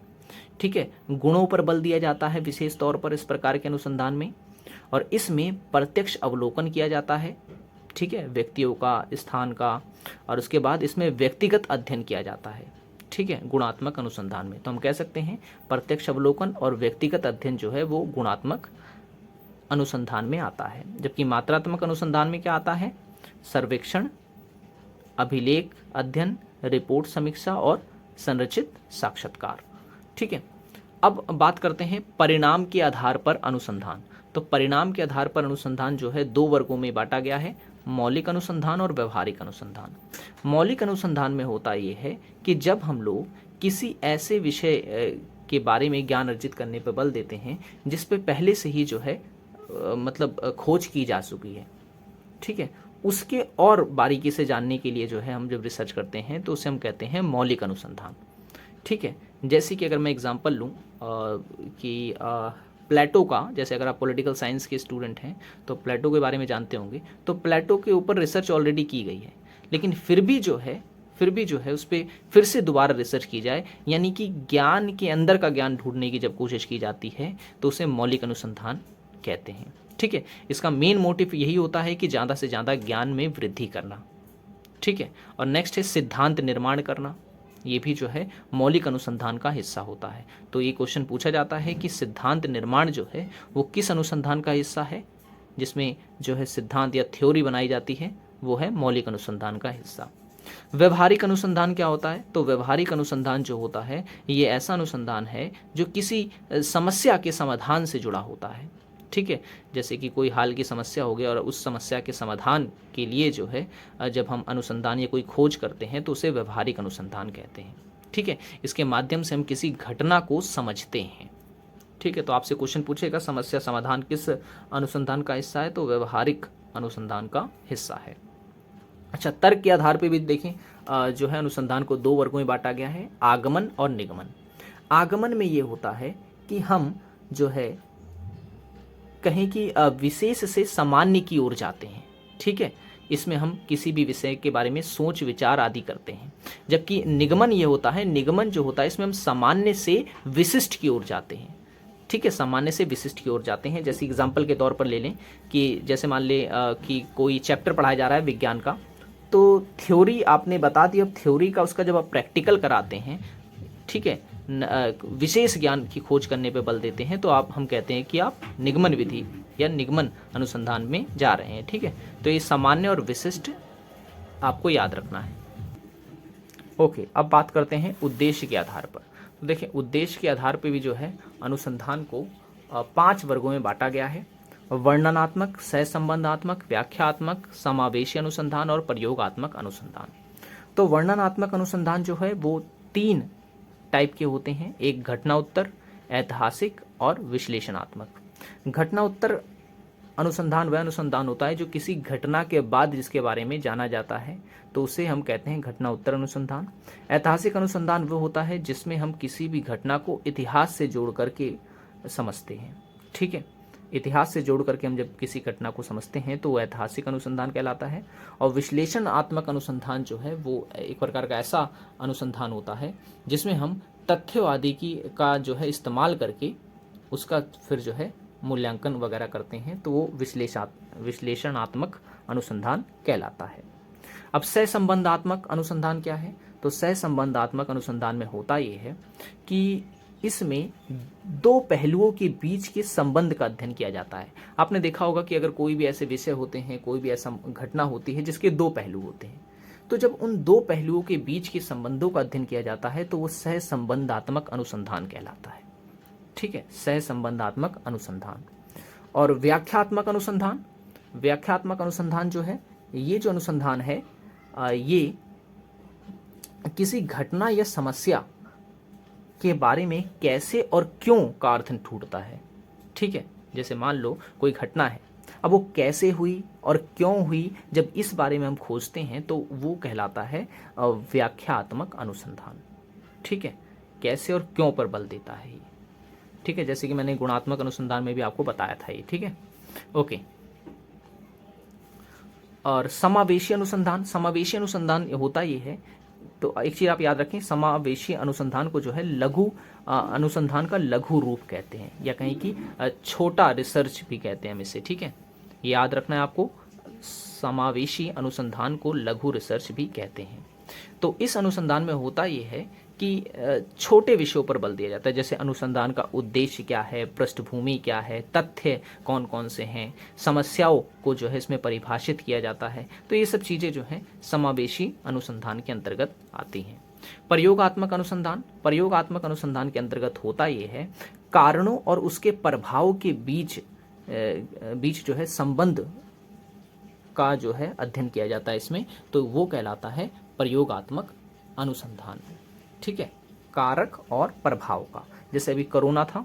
ठीक है, कोरोना वायरस जिस तरीके से फैला था तो उसके क्या कारण थे और क्या प्रभाव थे, जब हम इसके बारे में जांचने लगते हैं, परखने लगते हैं, खोजने लगते हैं इसके बारे में जानकारियां, तो हम कहते हैं कि हम प्रयोगात्मक अनुसंधान कर रहे हैं। और पहले की वीडियोस अगर आप देखना चाहते हैं तो लिंक डिस्क्रिप्शन में है, जहां पर क्लिक करके आप हमारी पहले की भी सभी वीडियोस को देख पाएंगे। शुरू करते हैं गुणात्मक अनुसंधान, जिसे हम कहते हैं क्वालिटेटिव रिसर्च। तो जो गुणात्मक अनुसंधान होता है वो व्यक्तिगत अनुभवों एवं विश्लेषणों पर आधारित होता है। ठीक है, व्यक्तिगत अनुभवों व विश्लेषण पर आधारित होता है। किसी भी विषय, अगर आपको रिसर्च के लिए जो विषय दिया गया है, जो टॉपिक दिया गया है, वो उसमें अगर आप गुणात्मक अनुसंधान करना चाहते हैं तो आप उसके लिए आपको जो है एक्सपीरियंस लेना होगा किसी चीज़ का। ठीक है ना, उस चीज़ का जिससे संबंधित है आपका विषय। ठीक है, तो अनुभव उसके लिए होना जरूरी है, क्योंकि व्यक्तिगत अनुभव के आधार पर ही जो है गुणात्मक अनुसंधान किया जाता है। दूसरा ये कि निष्कर्ष में जो है इसमें भाव एवं पक्ष को स्थान दिया जाता है। ठीक है, भाव एवं पक्ष को स्थान दिया जाता है का मतलब ये है कि आप इस तरह की रिसर्च अगर कर रहे हैं तो निष्कर्ष में जो है आप अपने बातों को जो है रख सकते हैं, अपने पक्ष को रख सकते हैं। ठीक है, गुणात्मक अनुसंधान। और नेक्स्ट जो है पॉइंट कि गुणात्मक अनुसंधान जो है वो आगमनात्मक पद्धति पर जो है आधारित होता है। ठीक है, आगमनात्मक पद्धति पर आधारित होता है। ये क्वेश्चन पूछा गया है, कौन सा अनुसंधान है जो आगमनात्मक पद्धति पर आधारित होता है, तो वो है गुणात्मक अनुसंधान। ठीक है, अब गुणात्मक अनुसंधान की एक और खास बात जो है वो ये है कि इसमें गहन अध्ययन किया जाता है। ठीक है, साक्षात्कार किया जाता है। ठीक है, और दस्तावेजों की समीक्षा आदि की जाती है इसमें। ठीक है, दस्तावेजों की समीक्षा आदि की जाती है। तो ये तीन स्रोत आप कह सकते हैं गुणात्मक अनुसंधान के होते हैं, जबकि मात्रात्मक अनुसंधान के जो स्रोत हैं वो काफी भिन्न हैं। नेक्स्ट, इसमें आंकड़ों को शब्द या चित्र के रूप में प्रस्तुत किया जाता है। ठीक है, शब्दों या चित्र के रूप में जो है प्रस्तुत किया जाता है। इसमें कोई गणित या कोई डेटा वगैरह नहीं होता इस प्रकार के अनुसंधान में। ठीक है, अगर किसी को दिखाना है हमें कि भाई कौन प्रोग्रेस कर रहा है, कौन नहीं कर रहा है, तो आप क्या इस अनुसंधान में होता ये है कि एक मैप सा बना दिया जाएगा, एक को ऊपर कर दिया जाएगा, एक को नीचे कर दिया जाएगा। ये अभिव्यक्त कर देगा कि हाँ भाई ये जो है स्तर, ये इसका ऊंचा स्तर है, इसका नीचा स्तर है। ठीक है, तो चित्र और शब्दों के माध्यम से ही गुणात्मक अनुसंधान को जो है प्रस्तुत किया जाता है। इसमें छोटे आकार के नमूनों का प्रयोग किया जाता है। ठीक है, छोटे आकार के नमूने लिए जाते हैं। इसका मतलब ये है कि अगर इसमें कोई सैंपल लिया जा रहा है तो उसका जो आकार होगा वो छोटा होगा। ठीक है, बड़े स्तर पर जो है नमूने इसमें नहीं लिए जाते हैं। नेक्स्ट है, इस अनुसंधान में जो है वास्तविक स्थानागत परिस्थितियों की प्रदत्त या कहें कि आंकड़ों के प्रत्यक्ष स्रोत होते हैं। ठीक है, वास्तविक स्थानागत परिस्थिति के जो है प्रत्यक्ष स्रोत जो है इसका होता है। ठीक है, तो ये चीज आपको इसमें याद रखना है। ठीक है, वास्तविकता पर जो है इसमें अधिक बल दिया जाता है। तो अगर हम ऑथेंटिसिटी की बात करें कि कौन सा जो है अच्छा रिसर्च माना जाएगा, तो आप इस वीडियो में खुद बताइएगा। ठीक है, ये आपके लिए क्वेश्चन है, कमेंट बॉक्स में आप बताइएगा कि कौन सा रिसर्च जो है वो वर्तमान समय में ज़्यादा वैध है। ठीक है ना, सही है। नेक्स्ट, अगर मात्रात्मक अनुसंधान की बात करें तो मात्रात्मक अनुसंधान में होता ये है कि इसमें आंकड़ों पर बल दिया जाता है। ठीक है, इसमें किसी प्रकार का कोई एक्सपीरियंस, कोई अनुभव कुछ नहीं किया जाता। इसमें बस जो गणित कह रहे हैं, जो आंकड़े कह रहे हैं, उसी आधार पर अनुसंधान किया जाता है। ठीक है, मात्रात्मक अनुसंधान की पहली विशेषता तो यही है। दूसरी ये है कि यह अनुसंधान किसी भी प्रकार से पक्षपात या भाव रहित होता है। ठीक है, इसमें किसी भी प्रकार का पक्षपात, अपने भावों को अभिव्यक्त नहीं किया जा सकता। ठीक है, आप जिस भी टॉपिक पर रिसर्च कर रहे हैं, ठीक है, तो उसमें जो है आप किसी प्रकार का पक्ष नहीं रख सकते हैं, अपने पक्ष वगैरह नहीं रख सकते हैं। नेक्स्ट है, मात्रात्मक अनुसंधान जो है निगमनात्मक पद्धति पर आधारित होता है। निगमनात्मक पद्धति पर आधारित होता है, जबकि ये मैंने आपको बताया था ये आगमनात्मक पद्धति पर आधारित होता है। अब इसमें होता ये है मात्रात्मक अनुसंधान में कि संरचित साक्षात्कार, अवलोकन और रिपोर्ट पर आधारित होता है ये मात्रात्मक अनुसंधान। ठीक है, इसमें क्योंकि डेटा से लेना देना यहाँ पर होता है, तो इसलिए रिपोर्ट्स वगैरह जो है इस अनुसंधान के लिए महत्वपूर्ण स्रोत मानी जाती है। ठीक है, और इसमें आंकड़ों को संख्या के रूप में प्रस्तुत किया जाता है। ठीक है, इसमें मैंने आपको बताया था शब्दों और चित्रों के रूप में व्यक्त किया जाता है, इसमें आंकड़ों के रूप में प्रस्तुत किया जाएगा। जैसे यहाँ पे मैंने आपको ये चित्र बता दिया था, इसमें क्या होगा, यहाँ लिख दिया जाएगा ये 25 है और ये 10 है, तो ये बड़ा है और ये छोटा है। तो इसमें जो होंगे इस तरीके से इसको प्रस्तुत किया जाता है। ठीक है, तो आपसे क्वेश्चन पूछ सकता है कि मात्रात्मक अनुसंधान नहीं, कौन सा ऐसा अनुसंधान है जिसमें आंकड़ों को अधिक महत्व दिया जाता है, तो वो मात्रात्मक अनुसंधान होगा। ठीक है, और इसमें ऐसी कोई इसमें ऐसी कोई बाध्यता नहीं होती है। का मतलब ये है, जैसे कि इसमें मैंने आपको बताया कि इसमें छोटे आकार के नमूने या कहें कि छोटे स्तर पर जो है सैंपल लिए जाते हैं, छोटे सैंपल्स लिए जाते हैं, लेकिन मात्रात्मक अनुसंधान में कोई ऐसी बाउंडेशन नहीं होती है। ठीक है, आप अपने इच्छा अनुसार जो है किसी भी प्रकार का जो सैंपल है वो ले सकते हैं, नमूना ले सकते हैं। ठीक है, जबकि इसमें ऐसा नहीं। नेक्स्ट है, इस अनुसंधान में वास्तविक स्थानागत परिस्थितियों, ठीक है, वास्तविक स्थानागत परिस्थितियों की तुलना में आंकड़ों को ही ज़्यादा महत्व दिया जाता है। ठीक है, अब इसमें मैंने आपको बताया था कि भाई वास्तविक जो परिस्थितियां हैं उसी को अनुभव कर लो, तो वही जो है, या कहें कि इसको प्रत्यक्ष तौर पर महसूस करें, तो वो आंकड़े काफ़ी जो है खास माने जाते थे गुणात्मक अनुसंधान में। लेकिन इस प्रकार के अनुसंधान में जो है ऐसा नहीं है। इसमें जो है वास्तविक स्थानागत परिस्थितियों की तुलना में आंकड़े को ज़्यादा महत्व दिया जाता है। ठीक है, आंकड़े कितने महत्वपूर्ण हैं ये देखा जाता है इसमें। तो इस तरह से ये दोनों के दोनों अनुसंधान थे, और दोनों जितना आप लाइक करते हैं उसी से प्रोत्साहन मिलता है इस तरह की वीडियोस को बनाने के लिए। ठीक है, तो परिकल्पना, जिसे इंग्लिश में हम हाइपोथेसिस कहते हैं, तो परिकल्पना शब्द जो है वो दो शब्दों से मिलकर बना हुआ है, परि जमा कल्पना। ठीक है, परिकल्पना। तो परि का यहाँ पर क्या मतलब होता है? परि का मतलब होता है चारों ओर, और कल्पना का मतलब होता है चिंतन करना। ठीक है, कल्पना का मतलब होता है चिंतन करना। तो जब हम लोग किसी भी विषय के बारे में उसकी बारीकी से चिंतन करते हैं तो हम कहते हैं कि हम उसकी परिकल्पना कर रहे हैं। ठीक है, किसी बारे में, किसी चीज़ के बारे में सोचना या उसके बारे में मनन करना। ठीक है, परिभाषा की अगर हम बात करें तो आप इस तरीके से समझ सकते हैं कि परिकल्पना जो है वो अनुसंधान समस्या से संबंधित समस्त संभावित समाधानों पर विचार करना। ठीक है, जो संभावित समाधान हो सकते हैं किसी समस्या के लिए, उस पर विचार करना ही परिकल्पना कहलाता है। ठीक है, तो इसे हम कहते हैं परिकल्पना। इस प्रकार समस्या चयन के पश्चात जो है परिकल्पना अनुसंधान का दूसरा महत्वपूर्ण स्तंभ है। दूसरा महत्वपूर्ण स्तंभ है का मतलब ये है कि जब अनुसंधान किया जाता है तो पहला तो ये होता है कि भाई समस्या को चुना जाता है, और दूसरा जो महत्वपूर्ण कहें कि स्तंभ है जो रिसर्च का, वो परिकल्पना ही है। ठीक है, हाइपोथेसिस है। तो दूसरा महत्वपूर्ण स्तंभ है, ये भी आपको याद रखना, एग्जाम में पूछा जा सकता है। नेक्स्ट बात करते हैं परिकल्पना की विशेषताएं कौन कौन सी होती हैं। ठीक है, तो परिकल्पना की पहली विशेषता ये है कि ये निगमनात्मक चिंतन पर आधारित होती है। ठीक है, निगमनात्मक चिंतन का मतलब ये हो गया कि इसमें जो है सामान्य से विशेष की तरफ बढ़ा जाता है। ठीक है, और शाब्दिक स्पष्टता होती है जो है परिकल्पना में, और ये होना भी जरूरी है किसी भी परिकल्पना को सिद्ध करने के लिए। नेक्स्ट है, इसमें जो है नियम व तथ्य नहीं होते हैं। ठीक है, तो ये नियम और तथ्यों से मुक्त होती है। जैसे कि मैं आपसे कहूँ कि अगर कोई समस्या है, आप उसका समाधान ढूंढिए, तो क्या आप उसमें नियम और कानून लगाएंगे? बिल्कुल नहीं। तो हम ये कह सकते हैं कि जो परिकल्पना होती है उसमें कोई नियम व तथ्य नहीं होते हैं। ठीक है, और नेक्स्ट है, ये प्राकृतिक नियमों के अनुरूप होती है। ठीक है, इसमें कोई जो है किसी प्रकार का हस्तक्षेप नहीं होता है, एकदम स्वतंत्र होता है ये परिकल्पना, और ये मितव्ययी है एक तरह से। ठीक है, तो हम कह सकते हैं कि परिकल्पना की ये सभी की सभी विशेषताएं हैं। नेक्स्ट अगर हम बात करें तो आ जाते हैं परिकल्पना के प्रकार पर। ठीक है, यहाँ से क्वेश्चंस काफ़ी कन्फ्यूज़न भरे होते हैं, तो इसको अगर आप अच्छे समझ लेंगे तो आप जो है किसी भी तरह का क्वेश्चन अगर पूछा जाए तो आप उसमें गलती नहीं करेंगे। ठीक है, वीडियो पसंद आ रही हो तो लाइक ज़रूर करें। ठीक है, और चैनल को सब्सक्राइब नहीं किया अभी तक तो ज़रूर कर लें, ताकि ऐसी वीडियोस जब हम डालें तब आपको नोटिफिकेशन मिलता रहे।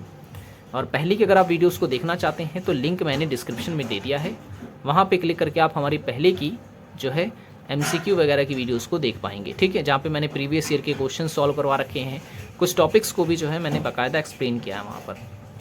ठीक है, अच्छा, शोध परिकल्पना, शून्य परिकल्पना और सांख्यिकी परिकल्पना, ये 3 प्रकार होते हैं परिकल्पना के। ठीक है, शोध परिकल्पना, शून्य परिकल्पना और सांख्यिकी परिकल्पना।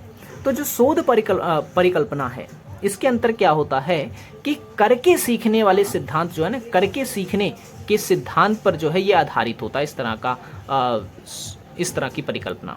ठीक है, जैसे कि अगर मैं कहूँ कि 2 व्यक्ति हैं, राम और श्याम।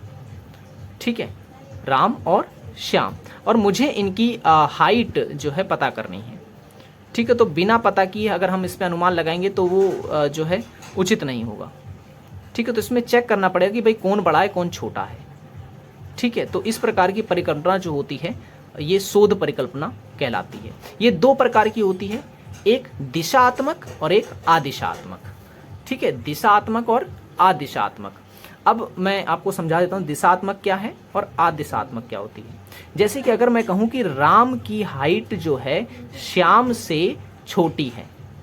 ठीक है, राम की हाइट श्याम से छोटी है। ठीक है, तो ये कौन सी हो गई? तो ये कहलाएगी आदिशात्मक परिकल्पना। ठीक है, इसमें मैंने सिर्फ इतना बताया कि राम की हाइट जो है श्याम से छोटी है, लेकिन अगर मैं ये बताता कि राम की हाइट जो है श्याम से 5 गुनी 4 गुनी 3 गुनी या 2 फुट 3 फुट या 4 फुट एकदम करेक्ट डाटा मैं जब देता हूं तो वो कहलाएगा, वो कौन सी परिकल्पना कहलाएगी? वो दिशात्मक में कहलाएगी। ठीक है, इसमें जो है करेक्ट बताया जाता है, इसमें जो है एक तरीके से सिर्फ गेस किया जाता है। ठीक है, तो ये चीज़ आपको इसमें इस एग्जाम्पल से याद रखना है। नेक्स्ट है शून्य परिकल्पना। अब शून्य परिकल्पना वह परिकल्पना होती है जिसमें हम चरों के बीच में कोई अंतर नहीं करते हैं। ठीक है, चरों के बीच में जब हम कोई अंतर नहीं होता है तो उस प्रकार की परिकल्पना जो है वो शून्य परिकल्पना कहलाती है। जैसे कि साइंस और आर्ट्स के जो स्टूडेंट्स होते हैं उनका जो बुद्धि का स्तर होता है उसमें कोई अंतर नहीं होता है। जितना बुद्धि का स्तर एक विज्ञान के छात्र का होता है उतना ही बुद्धि का स्तर एक आर्ट्स के छात्र का भी होता है। ठीक है, तो हम इस प्रकार की परिकल्पना जो है जिसमें हम किसी प्रकार का कोई अंतर नहीं कर रहे हैं वो शून्य परिकल्पना कहलाती है, जिसे नल परिकल्पना भी बोलते हैं, NULL। ठीक है, नल हाइपोथेसिस भी से ही कहा जाता है। जो एनोवा बहुत ही प्रसिद्ध परीक्षण है ये, तो ये जो है वो इसी परिकल्पना पे ही आधारित है, ये भी आपको याद रखना है, ठीक है। ओके, अब बात करते हैं संख्यायिकी परिकल्पना। तो जो संख्यायिकी परिकल्पना है ये थोड़ी सी जो है इसी से मिलती जुलती है शून्य परिकल्पना से, क्योंकि इसमें होता ये है कि जब शून्य परिकल्पना को संख्यात्मक रूप में अभिव्यक्त किया जाता है तो वह अभिकल्पना जो है संख्यायिकी परिकल्पना कहलाती है। जैसे कि यहाँ मैंने आपको क्या बताया कि विज्ञान के छात्र और आर्ट्स के जो छात्र होते हैं, इन दोनों का जो मानसिक स्तर या कहें कि जो बुद्धि होती है वो एक समान होती है, ठीक है। लेकिन संख्यात्मक परिकल्पना में मैं जब एग्जाम्पल दूंगा तो इसको मैं संख्या के रूप में लिखूंगा, ठीक है, मैं संख्या के रूप में इसे व्यक्त करूंगा। जैसे कि अगर मुझे ये बताना है कि विज्ञान के छात्रों का जो मानसिक स्तर जो होता है या कहें कि जो बुद्धि होती है वो आर्ट्स के स्टूडेंट की तुलना में अधिक होती है, तो मैं इसे इस तरीके से लिखूंगा कि आर्ट्स के स्टूडेंट 0 या 1 लिखूंगा यहाँ पर, और विज्ञान के जो स्टूडेंट हैं उनको 2 या 3 या 4 इस तरीके से लिखूंगा। तो जब मैं संख्या के रूप में अभिव्यक्त कर रहा हूँ परिकल्पना को, तो वो कहलाती है संख्यायिकी परिकल्पना, ठीक है, संख्यायिकी परिकल्पना।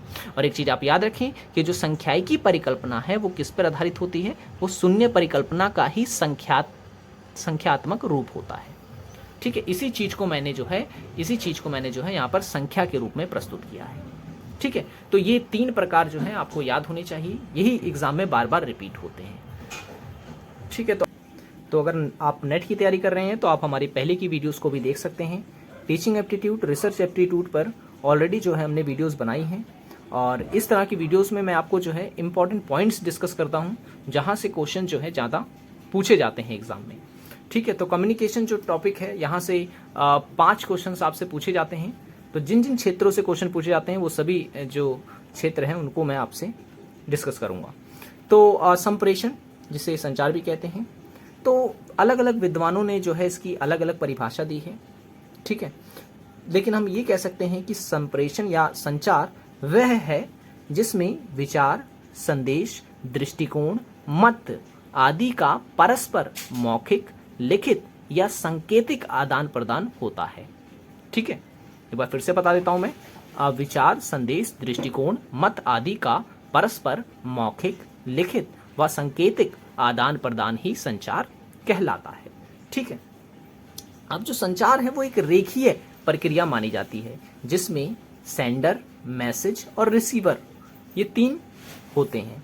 सेंडर वह होता है जो कि सूचनाओं को भेजता है, और मैसेज यानी कि वो सूचना जो कि सेंडर के द्वारा भेजी जा रही है, और रिसीवर यानी प्राप्तकर्ता, ये जो है वह व्यक्ति है जो कि सूचना को प्राप्त कर रहा है। अब कोई भी जो संचार होता है वो सफल तब तक नहीं हो सकता जब तक कि उसके सभी तत्व उसमें शामिल ना हो, ठीक है, जब तक कि सभी तत्व उसके शामिल ना हो संचार की। तो ये सभी वो तत्व हैं जिससे कि कोई भी संचार जो है वो सफल कहलाता है, ठीक है। अगर इनमें से कोई भी तत्व ना हो तो संचार सफल नहीं हो सकता। यहाँ से क्वेश्चन पूछा गया था यूजीसी नेट के एग्जाम में, तो आप जो है इसे अच्छे से समझेंगे। स्रोत का मतलब है कि कोई ऐसा जरिया या कहीं कि ऐसा जरिया जहाँ से संचार का उद्भव होता है, ठीक है। वो कोई व्यक्ति हो सकता है, वो कोई टेलीविजन हो सकता है, वो कोई रेडियो हो सकता है, तो इसे हम कहते हैं स्रोत, ठीक है, जहाँ से संचार या सूचनाएं प्राप्त हो रही हैं। संकेतन का मतलब होता है एक प्रकार से प्रयुक्त संकेत, ठीक है, प्रयुक्त संकेत। आपने देखा होगा कि जो है कई बार जो व्हाट्सएप वगैरह चलाते हैं तो उसमें कुछ स्माइली वगैरह दिए होते हैं, तो इस तरह के संकेतन भी जो है काफ़ी ज़रूरी होते हैं संचार के लिए। संदेश का मतलब जैसे कि मैंने आपको बताया मैसेज, सूचना, मतलब जो संचार किया जा रहा है तो उसमें मैसेज का होना भी काफ़ी ज़रूरी है, ठीक है, मैसेज का होना भी काफ़ी ज़रूरी है। नेक्स्ट है माध्यम का मतलब ये हो गया कि अगर आपने कोई जानकारी है, आपके पास कोई सूचना है, तो आप किसके जरिए उसे भेज रहे हैं वो माध्यम कहलाएगा। आप ईमेल कर रहे हैं तो इंटरनेट माध्यम हो गया, आप फ़ोन कर रहे हैं तो टेलीफोन माध्यम हो गया, ठीक है, आप डाक के थ्रू भेज रहे हैं सूचना को तो वो डाक वाला माध्यम हो गया। तो माध्यम का होना भी जरूरी है। नेक्स्ट है कूटबद्धता। ठीक है। कूटबद्धता, कूटबद्धता का मतलब ये होगा कि संदेश को अर्थपूर्ण संदेशों में परिवर्तित करना ही जो है कूटबद्धता कहलाता है। तो संचार में इसका होना भी काफी जरूरी है। नेक्स्ट है प्राप्तकर्ता। बिना प्राप्तकर्ता के तो संचार सफल ही नहीं हो सकता, क्योंकि अगर किसी व्यक्ति ने कोई संचार भेजा है किसी माध्यम से और अगर उसे प्राप्त ही नहीं होता है या उसे कोई प्राप्त करने वाला ही नहीं है तो फिर जो है संचार सफल होगा ही नहीं। नेक्स्ट है प्रतिपुष्टि। प्रतिपुष्टि का मतलब होता है फीडबैक, ठीक है। जब संचार प्राप्त हो जाता है प्राप्तकर्ता को तो उसका जो फीडबैक रहा वो कैसा रहा, अच्छा रहा, बुरा रहा, ये सब जो है ये फीडबैक कहलाता है। अगर संचार असफल रहा तो फिर पुनः ये प्रक्रिया दोहराई जाती है। जो जिसने संचार भेजा है वो पुनः माध्यम का इस्तेमाल करके संचार भेजता है। तो फीडबैक भी कहीं ना कहीं काफ़ी महत्वपूर्ण होता है संचार के लिए, क्योंकि इसी से पता चलता है कि संचार सफल हुआ या असफल। ओके, नेक्स्ट है संचार की प्रक्रिया, ठीक है। प्रक्रिया, प्रोसेस, यहाँ से भी जो है क्वेश्चन बनता है कि एक क्रम से प्रक्रिया को लगाइए, ठीक है ना। इसे जो है आपको लाइन से लगाने को दे सकता है। तो प्रेषक सबसे पहले होता है जो कि संदेश भेज रहा है। इनकोडिंग, ठीक है, इनकोडिंग जिसे हिंदी में हम कहते हैं संकेतन, उसे अपने शब्दों में जो है इनकोड करता है, ठीक है। अपने शब्दों में उसे इनकोड करता है। जैसे कि मैंने आपको बताया वो किसी भी रूप में हो सकता है, वो स्माइली के रूप में हो सकता है, वो किसी जो है हैशटैग स्टार में कोई भी कोड में हो सकता है। नेक्स्ट, फिर वो मैसेज में उसे डालता है, ठीक है, मैसेज में उसे डालता है और फिर उसके बाद वो इस्तेमाल करता है माध्यम का, ठीक है, माध्यम का। अब वो कुछ भी हो सकता है, डाक हो सकता है, इंटरनेट हो सकता है। फिर उसके बाद होती है कूटानुवाद, यानी कि फिर उस कोड को डिकोड किया जाता है जो कि यहाँ पर इनकोड किया गया था, और फिर उसके बाद वो रिसीव होता है रिसीवर्स को, ठीक है। जब रिसीवर को प्राप्त हो जाता है संचार जो कि सेंडर के द्वारा भेजा गया है, वो सफल रहा या असफल रहा वो पता चलता है हमें फीडबैक से, ठीक है ना, या कहें कि प्रतिपुष्टि से। तो ये प्रक्रिया याद रखिए, sender, encoder, message, medium, decoder, receiver. Hindi में प्रेषक, संकेतन, संदेश, माध्यम, कूटानुवाद, प्राप्तकर्ता, ठीक है। नेक्स्ट है संचार के 7 C, ठीक है। कहा जाता है कि संचार की ये विशेषता भी कहलाती हैं, जिन्हें 7 C के रूप में जो है अभिव्यक्त किया गया है। पहला है विश्वसनीयता यानी क्रेडिबिलिटी, दूसरा है संदर्भ यानी कि कॉन्टेस्ट, तीसरा है स्पष्टता यानी क्लियरिटी, नेक्स्ट है निरंतरता कंटिन्यूटी, नेक्स्ट है माध्यम यानी कि चैनल, संक्षिप्तता यानी कंसाइजनेस, और फिर है क्षमता या श्रोता की क्षमता यानी कैपेबिलिटी ऑफ कैपेबिलिटी, ठीक है। तो ये 7 के 7 जो है विशेषताएं कहलाएंगी किसकी, संचार की, और ये सारी की सारी जो है 7 C के रूप में दिखाई गई है, ठीक है। संचार में ये सब होना जरूरी है, विश्वसनीयता हो, किसी न किसी संदर्भ से जुड़ा हो संचार, उसमें स्पष्टता होनी चाहिए ताकि जो है कोई व्यक्ति अगर किसी जिसको प्राप्त हो रहा है वो अच्छे से उसे समझ सके, उसमें निरंतरता होनी चाहिए, बीच बीच में कटाव नहीं होना चाहिए, ठीक है ना, और कोई माध्यम होना चाहिए जिससे कि संचार भेजा जा रहा है, संक्षिप्तता होनी चाहिए, यानी कि अगर कोई भी बात बताई जा रही है तो ये नहीं कि बहुत बड़ी लिख कर दिया जाए या बहुत ही उसे एक्सप्लेन किया जाए, नहीं, वो छोटी सी शब्दों में जो है कम शब्दों में उसे बताना चाहिए। और नेक्स्ट है श्रोता की क्षमता, यानी जो बात व्यक्ति सुन रहा है, जो संचार को सुन रहा है, उसके अंदर वो क्षमता होनी चाहिए कि वो संचार को सुन सके।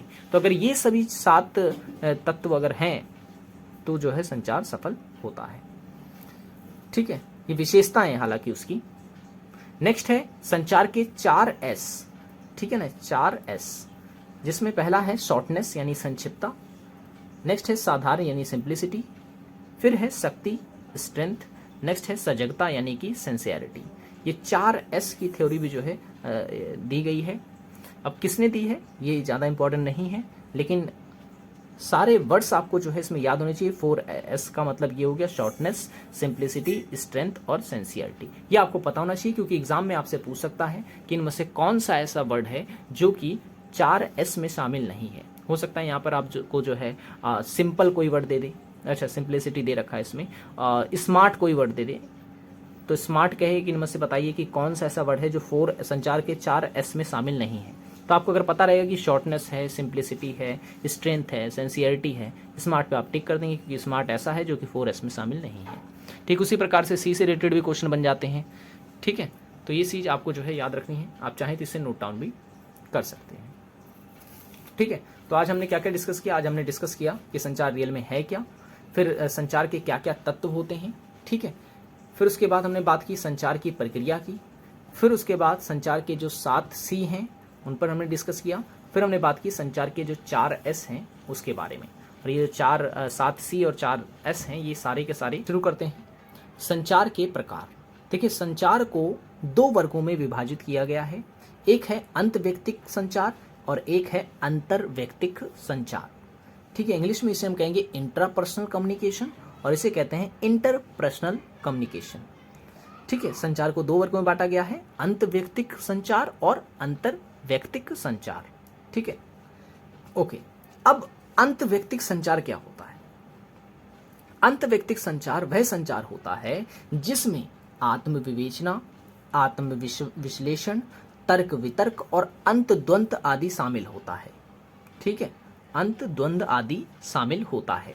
आपने देखा होगा कभी कभार जो होता ये है कि जो कोई बच्चा होता है या कोई भी होता है तो वो अपने मन में ही बात करता है। ठीक है, अपने मन में ही बात करता है। एग्जाम्पल के तौर पे मैं ले लेता हूँ, जैसे मान ले कोई स्टूडेंट है, वो तैयारी कर रहा है नेट की एग्ज़ाम की, तो वो करता क्या है कि वो हमेशा दिमाग में ये सोचता रहता है कि किस तरह का क्वेश्चन आएगा, रिजल्ट कब आएगा, एग्ज़ाम कब होगा, एडमिट कार्ड कब तक आएगा। ठीक है, किस तरीके से उसे तैयारी करनी है। तो जब कोई एक व्यक्ति अपने अंदर ही मन से ही बात करता है तो इस प्रकार का जो बातचीत है, इस प्रकार की जो बातचीत है वो अंतर्व्यक्ति या अंतव्यक्तिक संचार कहलाता है। ठीक है, जैसे कि अगर मैं एक एग्जांपल लूँ कि एक स्टूडेंट है, वो एक स्टूडेंट हमेशा ये कोशिश करता है कि उसके एग्ज़ाम में अच्छे मार्क्स आएँ। ठीक है, तो वो कर क्या रहा है? वो मन से अपनी बात कर रहा है। तो ये मन से जो अपनी बात करना होता है ये कहलाता है अंतर्व्यक्तिक संचार। ये चीज़ आपको याद रखनी है। ठीक है, अब बात करते हैं अंतर्व्यक्तिक संचार क्या होता है। ठीक है, अंतर्व्यक्तिक संचार क्या होता है? तो अंतर्व्यक्तिक संचार वह संचार होता है जिसको जो है 2 वर्गों में बांटा गया है। ठीक है, इसको 2 वर्गों में हम देख सकते हैं बांटकर। इसमें अंतर्व्यक्ति यानी अंतर्व्यक्ति का मतलब ये हो गया इसमें 2 व्यक्ति या 2 से अधिक व्यक्ति शामिल होते हैं, जबकि इसमें 1 व्यक्ति की जरूरत होती है। इसमें 2 या 2 से अधिक व्यक्ति के बीच में संचार होता है। इसे 2 भागों में बांट गया है, शाब्दिक और अशाब्दिक। इंग्लिश में वर्बल और नॉन वर्बल। शाब्दिक संचार वह संचार है जिसको करने के लिए जो है शब्द की जरूरत पड़ती है। ठीक है, ये भी 2 वर्गों में बटा हुआ है, एक मौखिक और दूसरा है लिखित। ठीक है, एक मौखिक है और दूसरा क्या है? लिखित है। मौखिक वो जो मुंह से बोला जाता है और लिखित वो जो कि लिखा हुआ होता है। ठीक है, जो कि लिखा हुआ होता है। मौखिक संचार में वही है, ये अगर आप किसी को बुलाना चाहें तो आप उसे बुलाते हैं, ये मौखिक संचार है। आप किसी को कोई चीज़ बता रहे हैं मुंह से तो वो मौखिक संचार है। लेकिन आप अगर किसी को कोई चीज़ बता रहे हैं पत्र के द्वारा लिख कर तो वो लिखित संचार कहलाता है। ठीक है, वो लिखित संचार का हिस्सा होता है। अब ये तो हो गया शाब्दिक का। एक होता है अशाब्दिक। अशाब्दिक वह संचार होता है, ठीक है, अशाब्दिक वह संचार होता है जिसमें शब्द की आवश्यकता नहीं पड़ती, शब्द की आवश्यकता नहीं पड़ती है। अब ये कई टाइप के हो सकते हैं। पहला जो है वो है प्रोक्सेमिक्स। अभी क्या होता है प्रोक्सेमिक्स संचार? ये ऐसा संचार होता है जिसमें आपने देखा होगा कि अगर भारत का प्रधानमंत्री है तो भारत के प्रधानमंत्री के बगल में जो व्यक्ति खड़ा है उसका अनुमान हम पहले ही लगा लेते हैं कि वो भी जो है एक शक्तिशाली व्यक्ति है जो कि प्रधानमंत्री के बगल में खड़ा है। ये हमने कैसे अनुमान लगा लिया? ये कैसे हमें पता चला? ये हमें पता चला किसके? एक व्यक्ति के होने से। ठीक है, कुर्सी से हमें पता चला। तो ऐसा संचार जिसमें हम ना कुछ बोलते हैं सुनते हैं, बस देख के अनुमान लगा लेते हैं कि हाँ भाई ये जो है ये शक्तिशाली व्यक्ति है या ये अमीर व्यक्ति है या ये गरीब व्यक्ति है, तो उसे हम कहते हैं प्रोक्सेमिक्स संचार। ठीक है, अब कोई व्यक्ति अगर मर्सिडीज से निकल रहा है तो आपके दिमाग में हमेशा ये सवाल आ जाएगा, तुरंत ये सवाल आएगा कि ये जरूर अमीर आदमी है। ठीक है, तो ये कैसे हमें पता चला? तो ये कहलाएगा प्रोक्सेमिक्स। ठीक है, ना तो इसमें शब्द इस्तेमाल हुआ, ना लिखित, ना मौखिक, कुछ भी नहीं हुआ। नेक्स्ट है काइनेसिक्स संचार में क्या होता है? बॉडी लैंग्वेज होती है। जैसे कि अगर आपको किसी को बताना है कि भाई कि तुम्हारा किसी को हाँ अगर करना होता है तो हम क्या अंगूठा दिखा के कहते हैं यस। किसी को हमें अगर लूजर दिखाना होता है तो हम अंगूठे को नीचे की तरफ गिरा कर उसे लूजर शो करते हैं। तो जब हम बॉडी लैंग्वेज से किसी को कुछ दिखाते हैं, अभी अपनी बातों को अभिव्यक्त करते हैं, तो वो कहलाता है काइनेसिक्स। ठीक है, नेक्स्ट है क्रोनोमिक्स। क्रोनोमिक्स का मतलब ये होता है कि हम जब जो है किसी की परंपरा या किसी की संस्कृति के आधार पर जब हम कुछ बातों को समझते हैं, जैसे कि हम सबको पता है कि जापान के जो लोग होते हैं वो समय के पाबंद होते हैं, तो इसीलिए लोग जो हैं हमेशा जब भी समय की बात करते हैं तो वो जापान के लोगों का एग्जाम्पल लेते हैं। ठीक है, तो जब किसी की परंपरा या किसी संस्कृति के द्वारा हम संचार व्यक्त करते हैं तो वो क्रोनोमिक्स कहलाता है। हैप्टिक्स। हैप्टिक्स का मतलब ये होता है कि जब हम किसी को टच करके कोई बातें बताते हैं। ठीक है, जैसे कि देखा होगा आपने, जब कोई आपकी बातें नहीं सुनता आप उसको पीछे से ऐसे टच करते हैं, तो जब हम टच करके कोई चीज बताते हैं तो उसे हैप्टिक संचार कहते हैं। नेक्स्ट है ओकुलिसिक्स। ठीक है, ओकुलिसिक्स। अब ये क्या होता है, इसमें हम आंखों के द्वारा जो है सामने वाले व्यक्ति को जानकारियां देते हैं या संचार उससे करते हैं। ठीक है, आपने देखा हो कई लोग आंख झपका के कहते हैं यस, आंख झपका के ना कहते हैं, तो आंखों से जब संचार किया जाता है तो ओकुलिक्स कहलाता है। अब ये भी है संचार के कुछ अहम पॉइंट जो आपको याद होने चाहिए। उधरवर्धर संचार जो है वो किस प्रकार का संचार होता है, तो ये ऐसा संचार होता है जिसमें उच्च अधिकारी और अधीनस्थ अधिकारी के बीच जो है इस प्रकार का संचार होता है। ठीक है, इसमें उच्च अधिकारी जो है सूचनाएं निचले अधिकारी को या कहीं कि अधीनस्थ अधिकारी को देता है, फिर अधीनस्थ अधिकारी जो है सूचनाएं उच्च अधिकारी को देता है। तो संचार का वह रूप जिसमें अपवर्ड और डाउनवर्ड दोनों होता है तो वो ऊर्ध्वाधर संचार कहलाता है। ठीक है, नेक्स्ट है क्षैतिज संचार। क्षैतिज संचार होता है जो समस्तरीय होता है। स्तरीय होता है का मतलब ये है कि मान लो एक अधिकारी ये है, एक अधिकारी ये है और एक अधिकारी ये है, और ये दोनों की पोस्ट जो है एक समान है, तो जब ये आपस में जो है बातचीत या संचार करते हैं तो ये कहलाएगा क्षैतिज संचार या समस्तरीय संचार। ठीक है, समान लेवल पर जो संचार किया जा रहा है। नेक्स्ट है तिर्यक संचार। तिर्यक संचार क्या होता है कि विभिन्न संगठनों में कार्यरत जो अधिकारी होते हैं ये और कर्मियों के मध्य जो परस्पर संपर्क स्थापित होता है उसे हम कहते हैं तिर्यक संचार। ठीक है, इसमें विभिन्न संगठनों की बात की जा रही है जिसमें अधिकारी व कर्मिक सभी जो है शामिल होते हैं। ये जब संचार करते हैं आपस में तो ये कहलाता है तिर्यक संचार। ठीक है, तो यहाँ से अगर आपने इसे अच्छे से समझ लिया है, अगर आपको कुछ नहीं समझ आया तो आप मुझे कमेंट कर सकते हैं। आई होप कि आपको ये सब समझ आ गया होगा, और वीडियो पसंद आई हो तो लाइक ज़रूर कर दें। ठीक है, चैनल को सब्सक्राइब नहीं किया तो ज़रूर कर लें ताकि जब जब हम ऐसी वीडियोस डालें आपको नोटिफिकेशन मिलता रहे।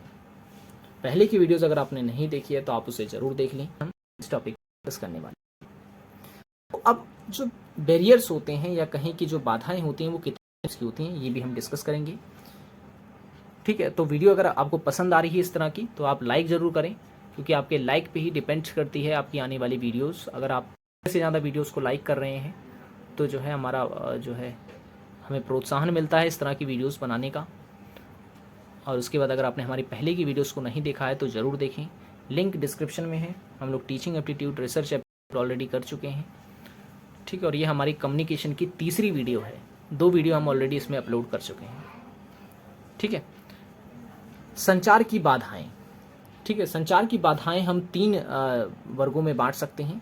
एक तो भाषा संबंधी, संगठनात्मक और नेक्स्ट है भौतिक। अब भाषा संबंधी अवरोध या भाषा संबंधी बाधाओं में पहला जो होता है वो होता है त्रुटिपूर्ण शब्दों की अभिव्यक्ति। अब 2 व्यक्ति आपस में बात कर रहे हैं, एक व्यक्ति जो है शब्दों को ठीक ढंग से नहीं कह पा रहा है, तो दूसरा व्यक्ति उस बात को कैसे समझकर उसका जो है रिप्लाई करेगा, है ना। तो पहली जो त्रुटि हो जाती है वो होती है त्रुटिपूर्ण शब्द, और दूसरा है त्रुटिपूर्ण अनुवाद। अब मान लो ये जो व्यक्ति है इसकी मूल भाषा है अरबी और इसकी मूल भाषा है हिंदी, तो ये जो व्यक्ति है ये अरबी भाषा को हिंदी में जब ट्रांसलेट करके इसको समझा रहा है तो इसको सही से समझ नहीं आ रही है। क्यों नहीं आ रही? क्योंकि सही से उसका अनुवाद नहीं कर पा रहा है, ट्रांसलेट उसको सही से नहीं कर पा रहा है। ठीक है, तो हम कह सकते हैं दूसरी जो बाधा होती है वो होती है त्रुटिपूर्ण अनुवाद यानी ट्रांसलेशन। नेक्स्ट है स्पष्ट पूर्व धारणाएं। पूर्व धारणाएं का मतलब ये होता है अस्पष्ट पूर्व धारणाएं, मतलब ये है कि पहले से ही अगर आपने कुछ सोच रखा है और उसके बारे में आपका अगर अच्छे से क्लियर नहीं है और आप सामने वाले को उस बात को समझा रहे हैं तो वो उसको सही से नहीं समझ पाएगा, ठीक है ना, क्योंकि आप ही उस बात को अच्छे से नहीं समझ पाए हैं। नेक्स्ट है तकनीकी भाषा का प्रयोग। तकनीकी भाषा का प्रयोग का मतलब ये हो गया कि आपने देखा होगा कि जब आप डॉक्टर के पास जाते हैं तो डॉक्टर जो है वो एक अलग सी लैंग्वेज लिखता है जो आम लोगों की समझ के बाहर होती है, ठीक है। तो ये भी कहीं ना कहीं बाधा है संचार में, ठीक है ना, क्योंकि उस भाषा को सिर्फ और सिर्फ डॉक्टर्स और मेडिकल वाले ही समझ पाते हैं, कोई आम व्यक्ति नहीं समझ पाता है, तो कहीं ना कहीं ये भी बाधा है। तो तकनीकी भाषा का प्रयोग भी जो है कहीं ना कहीं संचार की एक बड़ी बाधा है, ठीक है। तो ये तो थे भाषा संबंधी। अब संगठनात्मक संबंधी जो बाधाएं हैं, जो अवरोध हैं, वो कौन कौन से हैं संचार में। पहला है शोर, ठीक है, शोर जहां रहेगा वहां संचार कभी सफल नहीं हो सकता। समय और दूरी, अब मान लो कोई एक व्यक्ति जो है अमेरिका में बैठा है और एक व्यक्ति जो है दिल्ली में बैठा हुआ है, तो जो दूरी है इन दोनों के बीच में वो बार बार जो है बाधा बनेगी संचार में, ठीक है। और ऊपर से समय, ठीक है, तय मानकों के अनुसार जो है, तय मानक कह रहा हूं मैं, कोई भी संचार जो होता है वो समय में ही ठीक रहता है, समय के ये कहते हैं लिमिटेड टाइम तक, उससे ज़्यादा हो तो वो फिर जो है बाधा बनने लग जाता है। और नेक्स्ट है भय। भय का यहाँ पर मतलब ये है कि जब भी हम लोग किसी एक व्यक्ति से बात करते हैं, ठीक है, और वो व्यक्ति जो है किसी ऊंचे तबके का है, तो हमारे अंदर एक भय होता है, हम अपनी बातों को सही ढंग से नहीं कह पाते हैं, तो ये भी कहीं ना कहीं बाधा है। नेक्स्ट है लक्ष्य विवाद, ठीक है। लक्ष्य विवाद का मतलब ये हो गया कि आप कहना कुछ और चाहते थे और कह कुछ और रहे हैं, ठीक है, तो ये भी जो है बाधा में आता है। तो ये सारी की सारी बाधाएं संगठनात्मक बाधा कहलाती हैं। देखिए यहाँ से क्वेश्चन कैसा पूछता है कि अब पूछ लेगा आपसे कि निम्न में से कौन सी संगठनात्मक बाधाएं हैं। अब आपको अगर पता रहेगा ये 4 हैं, 3 ऑप्शन ये उठा के दे दे और एक ऑप्शन यहाँ से उठा के दे दे, तो आप इजीली जो है उसको ट्रैकल कर लेंगे और आंसर सही कर देंगे। लेकिन अगर आप में इसमें कन्फ्यूज़न है, अगर आप ठीक से इसे नहीं समझ पा रहे हैं, तो आप जो है सवालों को गलत कर सकते हैं। नेक्स्ट है भौतिक बाधाएं, ठीक है। भौतिक बाधाएं मतलब भौतिक से जुड़ी जो होती हैं, जैसे आप जब बात कर रहे हैं किसी से तो कोई व्यक्ति डेस्क बजा रहा है, टेबल बजा रहा है, या आप किसी से कोई बात कर रहे हैं तो कोई व्यक्ति आए बीच में और आपसे कहे चाय चाहिए आपको या कॉफ़ी चाहिए आपको, ठीक है। तो इस तरह की बाधाएं जो हैं वो भौतिक बाधाओं के अंतर्गत ही आती हैं, ठीक है। तो 3 बाधाएं याद रखनी है आपको, भाषा संबंधी, संगठनात्मक और भौतिक। अब बात करते हैं अधिकारियों की बाधाएं और अधीनस्थों की बाधाएं। अधिकारी जो है इसमें, अधिकारी जो हैं ये उच्च अधिकारी हैं, ठीक है, बड़े बड़े ऑफिसर्स जो होते हैं। और अधीनस्थ जो हैं, अधीनस्थ वो उनके नीचे जो कार्य करते हैं वो अधीनस्थ अधिकारी कहलाते हैं। तो उच्च अधिकारी जो होते हैं उनकी बाधाएं क्या होती हैं, ठीक है। ओके, तो उच्च अधिकारियों की जो पहली बाधा है वो है उनका व्यवहार, ठीक है, क्योंकि वो बड़े उच्च पद पे होते हैं तो उनका व्यवहार जो होता है वो हमेशा प्रभावित करता है संचार को, ठीक है। दूसरा होता है भय। भय का मतलब क्या है, भय का मतलब है ये कि क्योंकि कोई भी अगर अधिकारी है तो वो बड़ी मेहनत से और बड़ी ही संघर्ष से उस पद पे पहुंचा होता है, तो कोई अधिकारी ये नहीं चाहता है कि जो है उसका पद चला जाए, ठीक है। तो इसलिए जो है वो किसी भी बड़े अधिकारी से अगर बात करता है या किसी भी अपने सीनियर से बात करता है तो वो हमेशा भय में रहता है। नेक्स्ट है उचित माध्यम। उचित माध्यम का मतलब ये है कि जो अधिकारी होता है उसे किस स्थिति में, किस जगह पे जाकर किस तरीके से संचार करना होता है, ये कहीं ना कहीं एक बड़ी बाधा होती है, ठीक है। और नेक्स्ट है समय का अभाव। अब कोई बड़ा अधिकारी है तो उसके पास समय का भी कहीं ना कहीं अभाव होता है, कम समय रहता है उसके पास, तो ये भी जो है उसके संचार में एक बाधा होती है कि वो अपनी बातों को पूरी तरह से नहीं कह पाता है। नेक्स्ट है अधीनस्थों की बाधाएं। अधीनस्थों की बाधाओं का मतलब ये हो गया कि जो अधिकारियों के नीचे कार्य कर रहे हैं, निम्न पद पे हैं, उनकी बाधाएं कौन कौन सी हैं। तो पहला है संचार में अरुचि। जो अधीनस्थ होते हैं यानी जो छोटे छोटे कर्मी होते हैं वो संचार में अरुचि रखते हैं, इंटरेस्ट नहीं रखते हैं वो, ठीक है। सबसे पहली बाधा तो उनकी यही होती है, वो नहीं बात करना चाहते हैं। नेक्स्ट है उचित प्रेरणा का अभाव। उनके अंदर कोई मोटिवेशन नहीं होता, उसके कुछ भी कारण हो सकता है उसके पीछे का, लेकिन उनके अंदर एक मोटिवेशन नहीं होता है संचार के प्रति, तो ये भी उनकी बाधा है। तो हम कह सकते हैं ये दूसरी बाधा है। और तीसरा है सुरक्षात्मक संचार। सुरक्षात्मक संचार का यहाँ पे मतलब ये है कि उनका जो संचार होता है वो सुरक्षित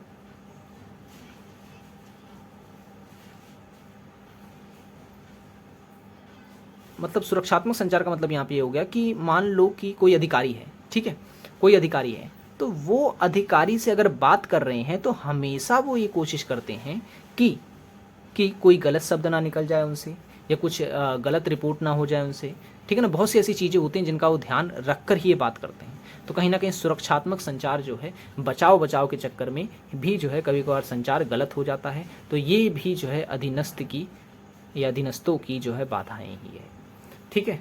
तो ये सभी संचार की बाधाएं थी जो, ठीक है। तो चलिए शुरू करते हैं। तो मेमोरी क्या है सबसे पहले ये जानते हैं, ठीक है। मैं एक एग्जांपल देके बताता हूँ। जैसे कि आप लोग अपने घर में कोई भी सामान जो है इकट्ठा करने के लिए किसी थैले का इस्तेमाल करते हैं, किसी अलमारी का इस्तेमाल करते हैं, ठीक है। ठीक उसी प्रकार से लैपटॉप, कंप्यूटर या फिर मोबाइल फ़ोन में जो डेटा होता है उसको रखने की जो जगह होती है उसे मेमोरी कहते हैं, ठीक है। अभी डेटा क्या होता है? अब डेटा जो है ये कोई फाइल हो सकती है, ये कोई गाना हो सकता है, ये कोई वीडियो हो सकती है, ठीक है। तो कंप्यूटर की लैंग्वेज में जो है इसे डेटा कहा जाता है। तो ये सब जहाँ रखा जाता है वो मेमोरी कहलाती है, ठीक है। अब मेमोरी जो है ये दो प्रकार की होती है, एक प्राइमरी और एक सेकेंडरी। प्राइमरी और सेकेंडरी। तो प्राइमरी मेमोरी की अगर हम पहले बात करें तो प्राइमरी मेमोरी जो होती है इसे मुख्य मेमोरी कहा जाता है, ठीक है। क्वेश्चन आपसे पूछ सकता है कि प्राइमरी और सेकेंडरी मेमोरी में मुख्य मेमोरी कौन सी है, तो वो है प्राइमरी मेमोरी, ठीक है। प्राइमरी मेमोरी में जो है जो डेटा होता है वो अस्थायी, ठीक है, अस्थायी स्टोर होता है, ठीक है। और इसे जो है कंप्यूटर की स्मृति भी कहते हैं, ठीक है, स्मृति भी कहते हैं। जैसे कि अच्छा इसके मैं टाइप समझा दूं फिर आगे डिस्कस करूंगा। अब प्राइमरी मेमोरी जो होती है ये दो टाइप की होती है, एक वॉलेटाइल, एक नॉन वॉलेटाइल। एग्जाम में हमेशा पूछता है कि रैम जो है ये कौन सी मेमोरी है, वॉलेटाइल, नॉन वॉलेटाइल। तो याद रखें वॉलेटाइल मेमोरी होती है रैम, ठीक है, ठीक है। जो कि डेटा को जो है अस्थायी रूप से सेव करके रखती है। जैसे कि आप कंप्यूटर चला रहे हैं, ठीक है, कोई फाइल आपने खोल रखी है, अचानक लाइट चली गई, कंप्यूटर आपका बंद हो जाएगा। लेकिन जब लाइट आएगी और जब आप कंप्यूटर चालू करेंगे तो आप उस फाइल को जिस पे आप काम कर रहे थे दोबारा से जो है उसको खोल सकते हैं, ठीक है, वो सेव हो जाती है। तो ये कहाँ सेव हुई थी? ये सेव हो जाती है हमारे कंप्यूटर में, ठीक है, वॉलेटाइल मेमोरी में। अब वॉलेटाइल मेमोरी जो है कौन कौन सी होंगी, तो इसमें आ जाता है रजिस्ट्रार, कैच मेमोरी और रैम, ठीक है। रैम की फुल फॉर्म क्या होती है? तो रैम की फुल फॉर्म होती है रैंडम एक्सेस मेमोरी, ठीक है, रैंडम एक्सेस मेमोरी। याद रखें एग्जाम में पूछा गया है। अब ये रैम कई प्रकार की हो सकती है, एस रैम हो सकती है, डी रैम हो सकती है, ईडी रैम हो सकती है या फिर फ्लैश रैम हो सकती है, ठीक है। तो वॉलेटाइल में ये तीनों की तीनों मेमोरीज आती हैं। नेक्स्ट अगर बात करें नॉन वॉलेटाइल, तो नॉन वॉलेटाइल में आते हैं रोम यानी कि रीड ऑनली मेमोरी, ठीक है। अब पी रोम आ जाता है इसमें, ईपी रोम आ जाता है और ईईपी रोम इसमें शामिल होता है नॉन वॉलेटाइल में, ठीक है। अब सेकेंडरी मेमोरी की अगर हम बात करें, ठीक है, सेकेंडरी मेमोरी कौन सी होती है भाई? तो सेकेंडरी मेमोरी की अगर हम बात कर रहे हैं तो इसमें आपको याद रखना है ये जो मेमोरी होती है वो स्थायी मेमोरी होती है। स्थायी मेमोरी होती है का मतलब ये है, जैसे कि मान लो आप कंप्यूटर चला रहे हैं और आपने कोई फाइल रख रखी है, तो वो फाइल जो है आपकी स्थायी मेमोरी जो होगी उसमें रखी जाती है, यानी सेकेंडरी मेमोरी में रखी जाती है।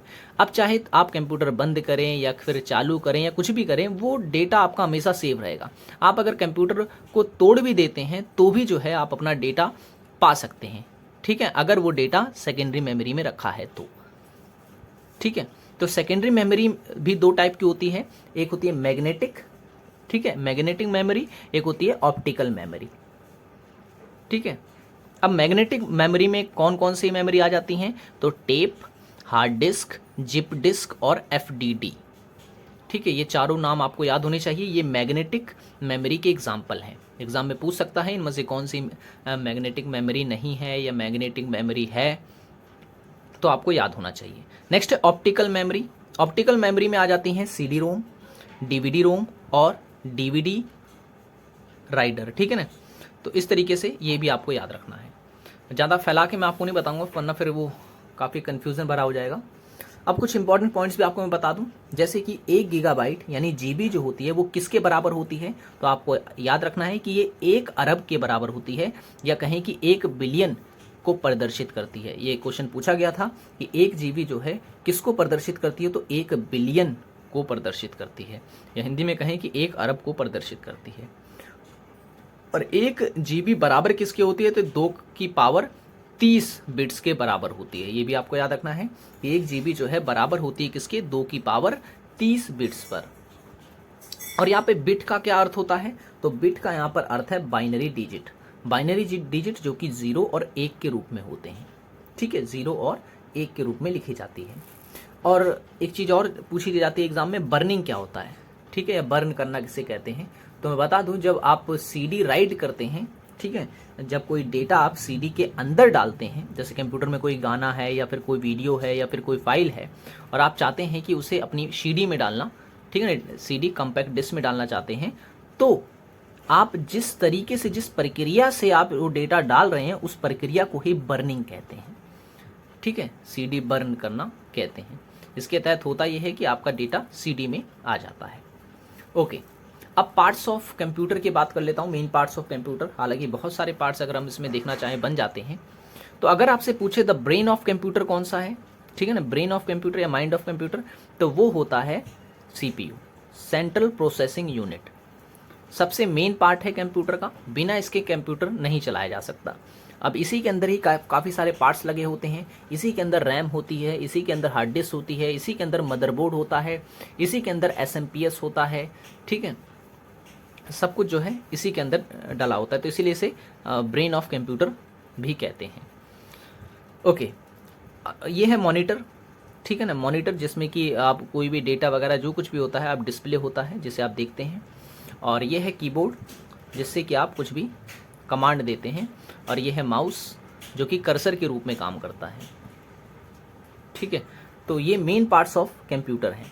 और मैं बता दूं कि सबसे मेन इसमें क्या हो गया, सीपीयू हो गया। और सीपीयू में सबसे मेन पार्ट कौन सा होता है, तो याद रखें मदरबोर्ड होता है वो, ठीक है, मदरबोर्ड। बिना मदरबोर्ड के कंप्यूटर को नहीं चलाया जा सकता। अब मदरबोर्ड में भी काफ़ी सारे जो है पार्ट होते हैं, छोटे छोटे पार्ट्स होते हैं, जैसे बैटरी हो जाता है, ठीक है, रैम स्लॉट होती है, बहुत सारी होती है, लेकिन वो सब एग्जाम में नहीं पूछी जाती है, तो वो सब मैं आपको नहीं बताऊंगा, ठीक है। तो आज के लिए मैं इतना ही पे ख़त्म करता हूँ, ठीक है। और कल जो पसंद आए तो लाइक ज़रूर करें, चैनल को सब्सक्राइब नहीं किया तो ज़रूर कर लें। और पहले की वीडियोस देखने के लिए इस वीडियो के एंड में आपको लिंक मिल जाएगा, और डिस्क्रिप्शन में भी हालांकि मैंने लिंक दे दी है, वहाँ पर क्लिक करके भी आप हमारी वीडियोस को देख पाएंगे। चलिए शुरू करते हैं। देखिए, कंप्यूटर के टाइप्स की अगर हम बात कर रहे हैं तो कंप्यूटर को 2 वर्गों में विभाजित किया गया है, ठीक है। अगर हम उसके टाइप्स जानना चाहते हैं तो 2 आधार पर उसको बांट कर देख सकते हैं। एक है तकनीक के आधार पर, और दूसरा है उसके कार्य, आकार और कार्य के आधार पर, ठीक है। तकनीक के आधार पर और आकार और कार्य के आधार पर कंप्यूटर को हम वर्गीकृत कर सकते हैं। तो तकनीक के आधार पर अगर मैं बात करूं तो 3 प्रकार के कंप्यूटर होते हैं, डिजिटल, एनालॉग और हाइब्रिड कंप्यूटर। तो डिजिटल कंप्यूटर क्या होता है, डिजिटल कंप्यूटर वह कंप्यूटर होता है जिसमें डेटा की प्रोसेसिंग जो होती है वो डिजिटल रूप में होती है, ठीक है। डेटा की प्रोसेसिंग जो होती है वो डिजिटल रूप में होती है।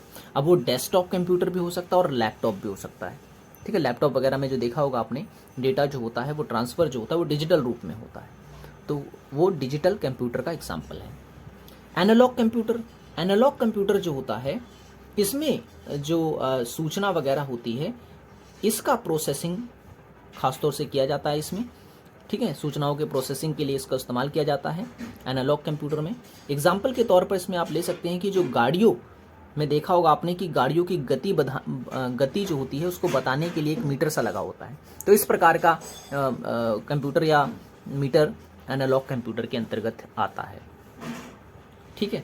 या एनालॉग की घड़ी जो होती है वो भी इसका एग्जाम्पल बन जाएगी। हाइब्रिड कंप्यूटर, अब हाइब्रिड कंप्यूटर जो होती है इसमें क्या होता है, इसमें जो डेटा होता है वो डिजिटल और अगर मैं समझाऊं तो डिजिटल और एनालॉग का मिक्स जो है वो हाइब्रिड कंप्यूटर है, ठीक है, इसकी विशेषता और इसकी विशेषता इसमें पाई जाती है।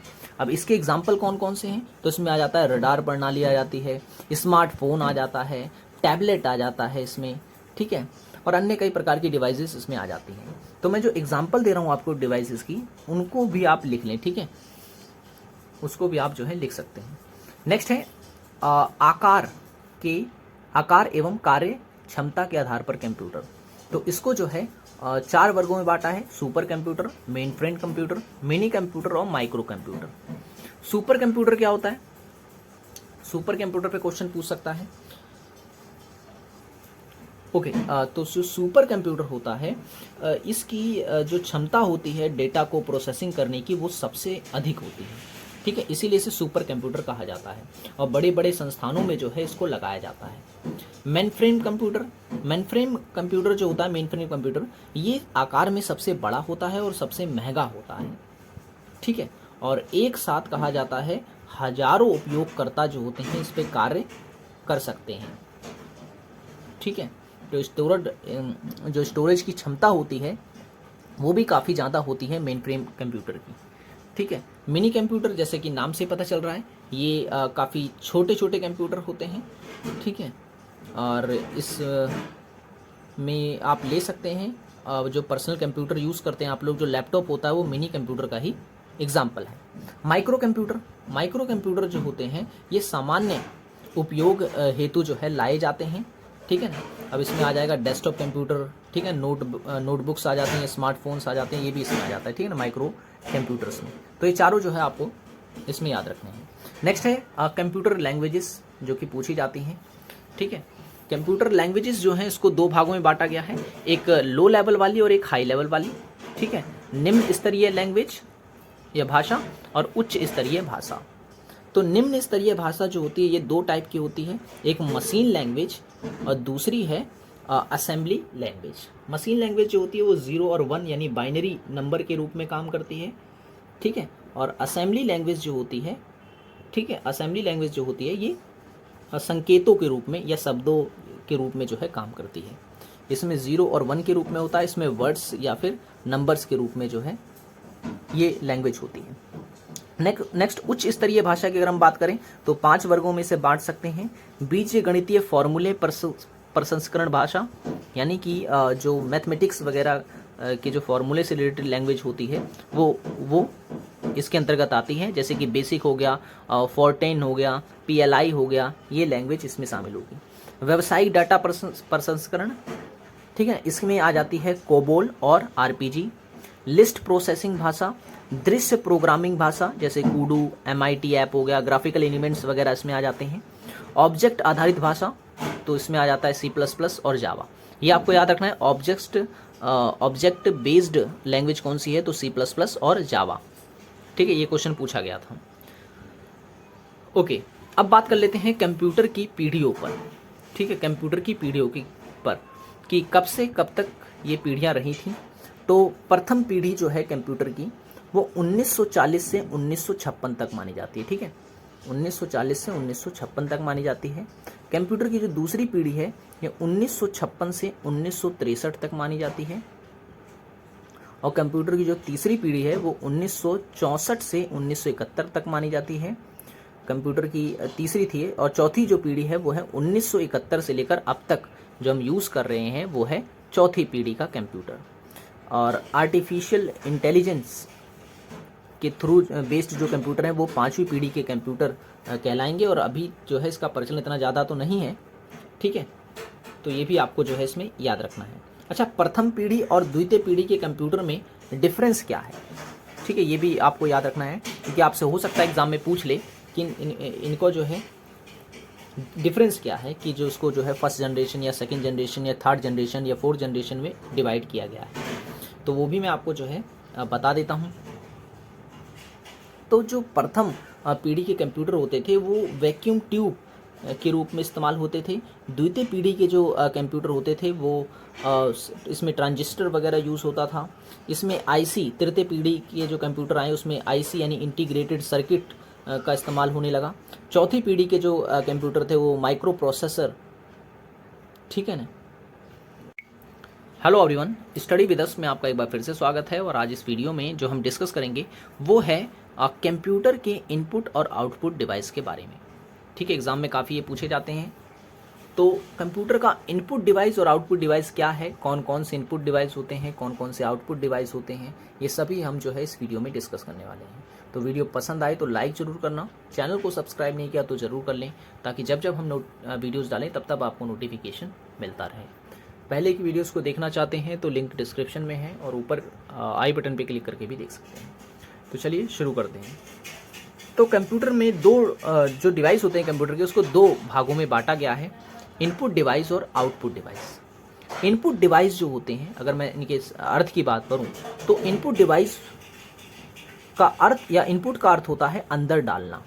ठीक है, अंदर डालना मतलब ये कि जब हम कोई भी डेटा अपने कंप्यूटर में डालते हैं और जिस डिवाइस से हम वो डाल रहे हैं उस डिवाइस को हम कहेंगे इनपुट डिवाइस। तो हम साधारण शब्दों में कह सकते हैं कि जिससे हम डेटा को कंप्यूटर में डालते हैं वो इनपुट डिवाइस कहलाते हैं। अब इनपुट डिवाइस में कौन कौन से आ जाएंगे? माउस, बारकोड रीडर, जॉयस्टिक और कीबोर्ड। इसी के सहायता से हम देखें, माउस है, माउस से हम कुछ भी चीज़ क्लिक करते हैं, कुछ भी कॉपी या पेस्ट करते हैं। बारकोड जो है ये रीड करते हैं हम, जैसे हम बारकोड मशीन लगाएंगे कंप्यूटर पे सारा जानकारी जो है आ जाती है। तो इससे हम कर क्या रहे हैं? कर ये रहे हैं कि डेटा को कंप्यूटर के अंदर डाल रहे हैं। ठीक है, कीबोर्ड है, आपने कुछ भी दबाया वो कहाँ जाएगा? कंप्यूटर के अंदर जाएगा। जॉयस्टिक है, आप कहीं भी इसे हिलाते हैं, कहाँ जाएगा? कंप्यूटर के अंदर। तो ये सब वो डिवाइस हैं जो कि डेटा को कंप्यूटर के अंदर डालने का काम करते हैं, इसीलिए इसे इनपुट डिवाइस कहते हैं। नेक्स्ट है आउटपुट डिवाइस। आउटपुट का मतलब होता है बाहर निकालना। ठीक है, तो जो डेटा को, वो डिवाइस जो डेटा को कंप्यूटर से बाहर निकालने का काम करता है, उस डिवाइस को हम कहते हैं आउटपुट डिवाइस। ठीक है, तो आउटपुट डिवाइस अब कौन कौन से हैं? स्पीकर, मॉनिटर, ईयरफोन, प्रिंटर और प्रोजेक्ट। स्पीकर आपने देखा होगा, आप कंप्यूटर में कोई भी गाना चलाते हैं तो जो आवाज़ के रूप में बाहर आ रहा है, ठीक है ना, कंप्यूटर से वो बाहर आ रही है ना, तो बाहर आवाज़ जो आ रही है ये किस डिवाइस से आ रही है? स्पीकर से आ रही है। तो स्पीकर इसलिए आउटपुट डिवाइस है। मॉनिटर, मॉनिटर भी एक आउटपुट डिवाइस है। क्यों? क्योंकि आप कुछ भी चीज़ देखना चाहते हैं तो मॉनिटर आपको दिखा रहा है। आपने कीबोर्ड पे लिखा कि कोई वीडियो देखनी है, अब जैसे ही आपने लिखा कंप्यूटर ने उसको वीडियो दिखा दी आपको, ठीक है ना, आपको वो वीडियो जो है दिखा दी। तो अब मॉनिटर ने काम क्या किया? मॉनिटर ने काम ये किया कि डेटा को बाहर निकालने का, तो इसलिए ये भी जो है आउटपुट डिवाइस के अंतर्गत आता है। ईयरफोन भी बिल्कुल वैसे स्पीकर की तरह है। प्रिंटर भी है, आपका कोई भी डेटा है, ठीक है, कोई फाइल है आपकी, तो आप जो है उसे बाहर निकालना चाहते हैं तो आप उसे प्रिंट कर सकते हैं। प्रिंट के थ्रू आपको जो है वो डेटा बाहर मिल जाएगा। तो प्रिंटर भी जो इसलिए आउटपुट डिवाइस कहलाती है। प्रोजेक्टर, प्रोजेक्टर भी एक प्रकार का आउटपुट डिवाइस है। आप कोई भी चीज़ जो है प्रोजेक्टर के थ्रू बाहर दिखा सकते हैं, कोई भी डेटा वगैरह आपका कंप्यूटर का, तो इसलिए ये भी जो है आउटपुट डिवाइस का एग्जांपल है। ठीक है, अब यहाँ पर मैंने एक डायग्राम सा बना रखा है, क्योंकि कुछ ऐसी डिवाइस हैं जो इनपुट और आउटपुट दोनों ही होती है। ठीक है, इनपुट और आउटपुट दोनों ही होती है, मतलब ये कि वो डेटा को कंप्यूटर में डाल भी सकती हैं और डेटा को कंप्यूटर से निकाल भी सकती हैं। ठीक है, वो डिवाइस कौन कौन सी हैं? तो वो डिवाइस है CD, ठीक है, DVD, कैमरा, टैब और पेन ड्राइव।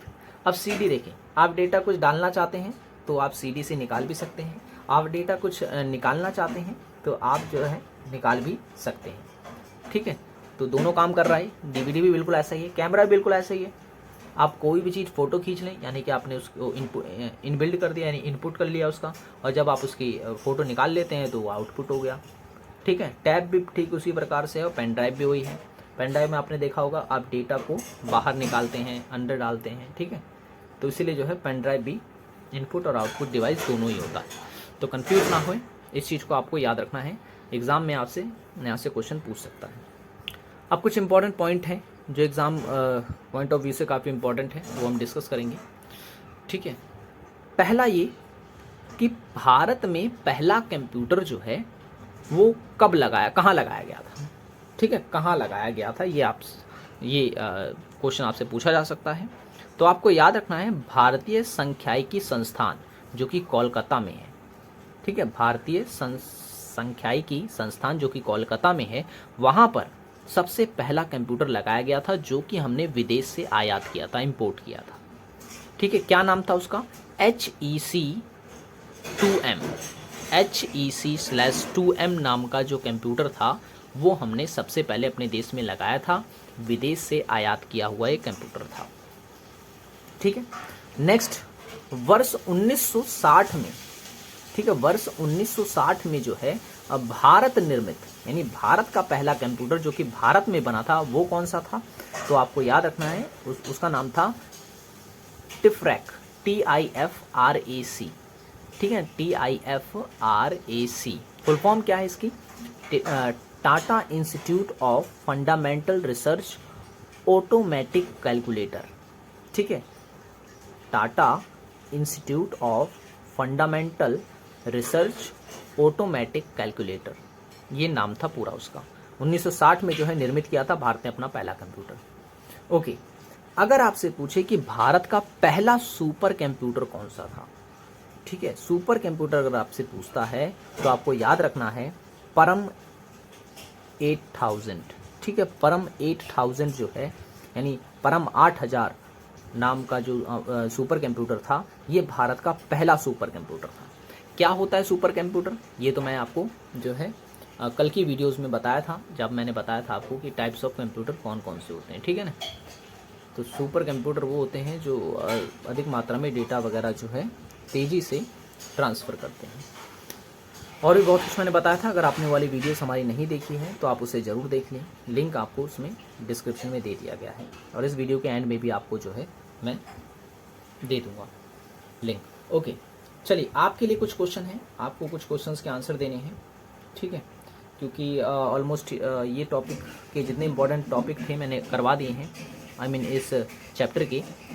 ठीक है, आपके लिए क्वेश्चन ये है, आप मुझे कमेंट बॉक्स में बताएंगे कि HTML, ठीक है ना, HTML का फुल फॉर्म क्या है और इसका विकास जो है, इसको डेवलप किसने किया था सबसे पहले? HTML का पूरा नाम क्या है और इसको सबसे पहले किसने डेवलप किया था? ठीक है, ये क्वेश्चन आपके लिए है। और एक और क्वेश्चन आपके लिए जो है वो ये है कि आप मुझे बताएंगे कि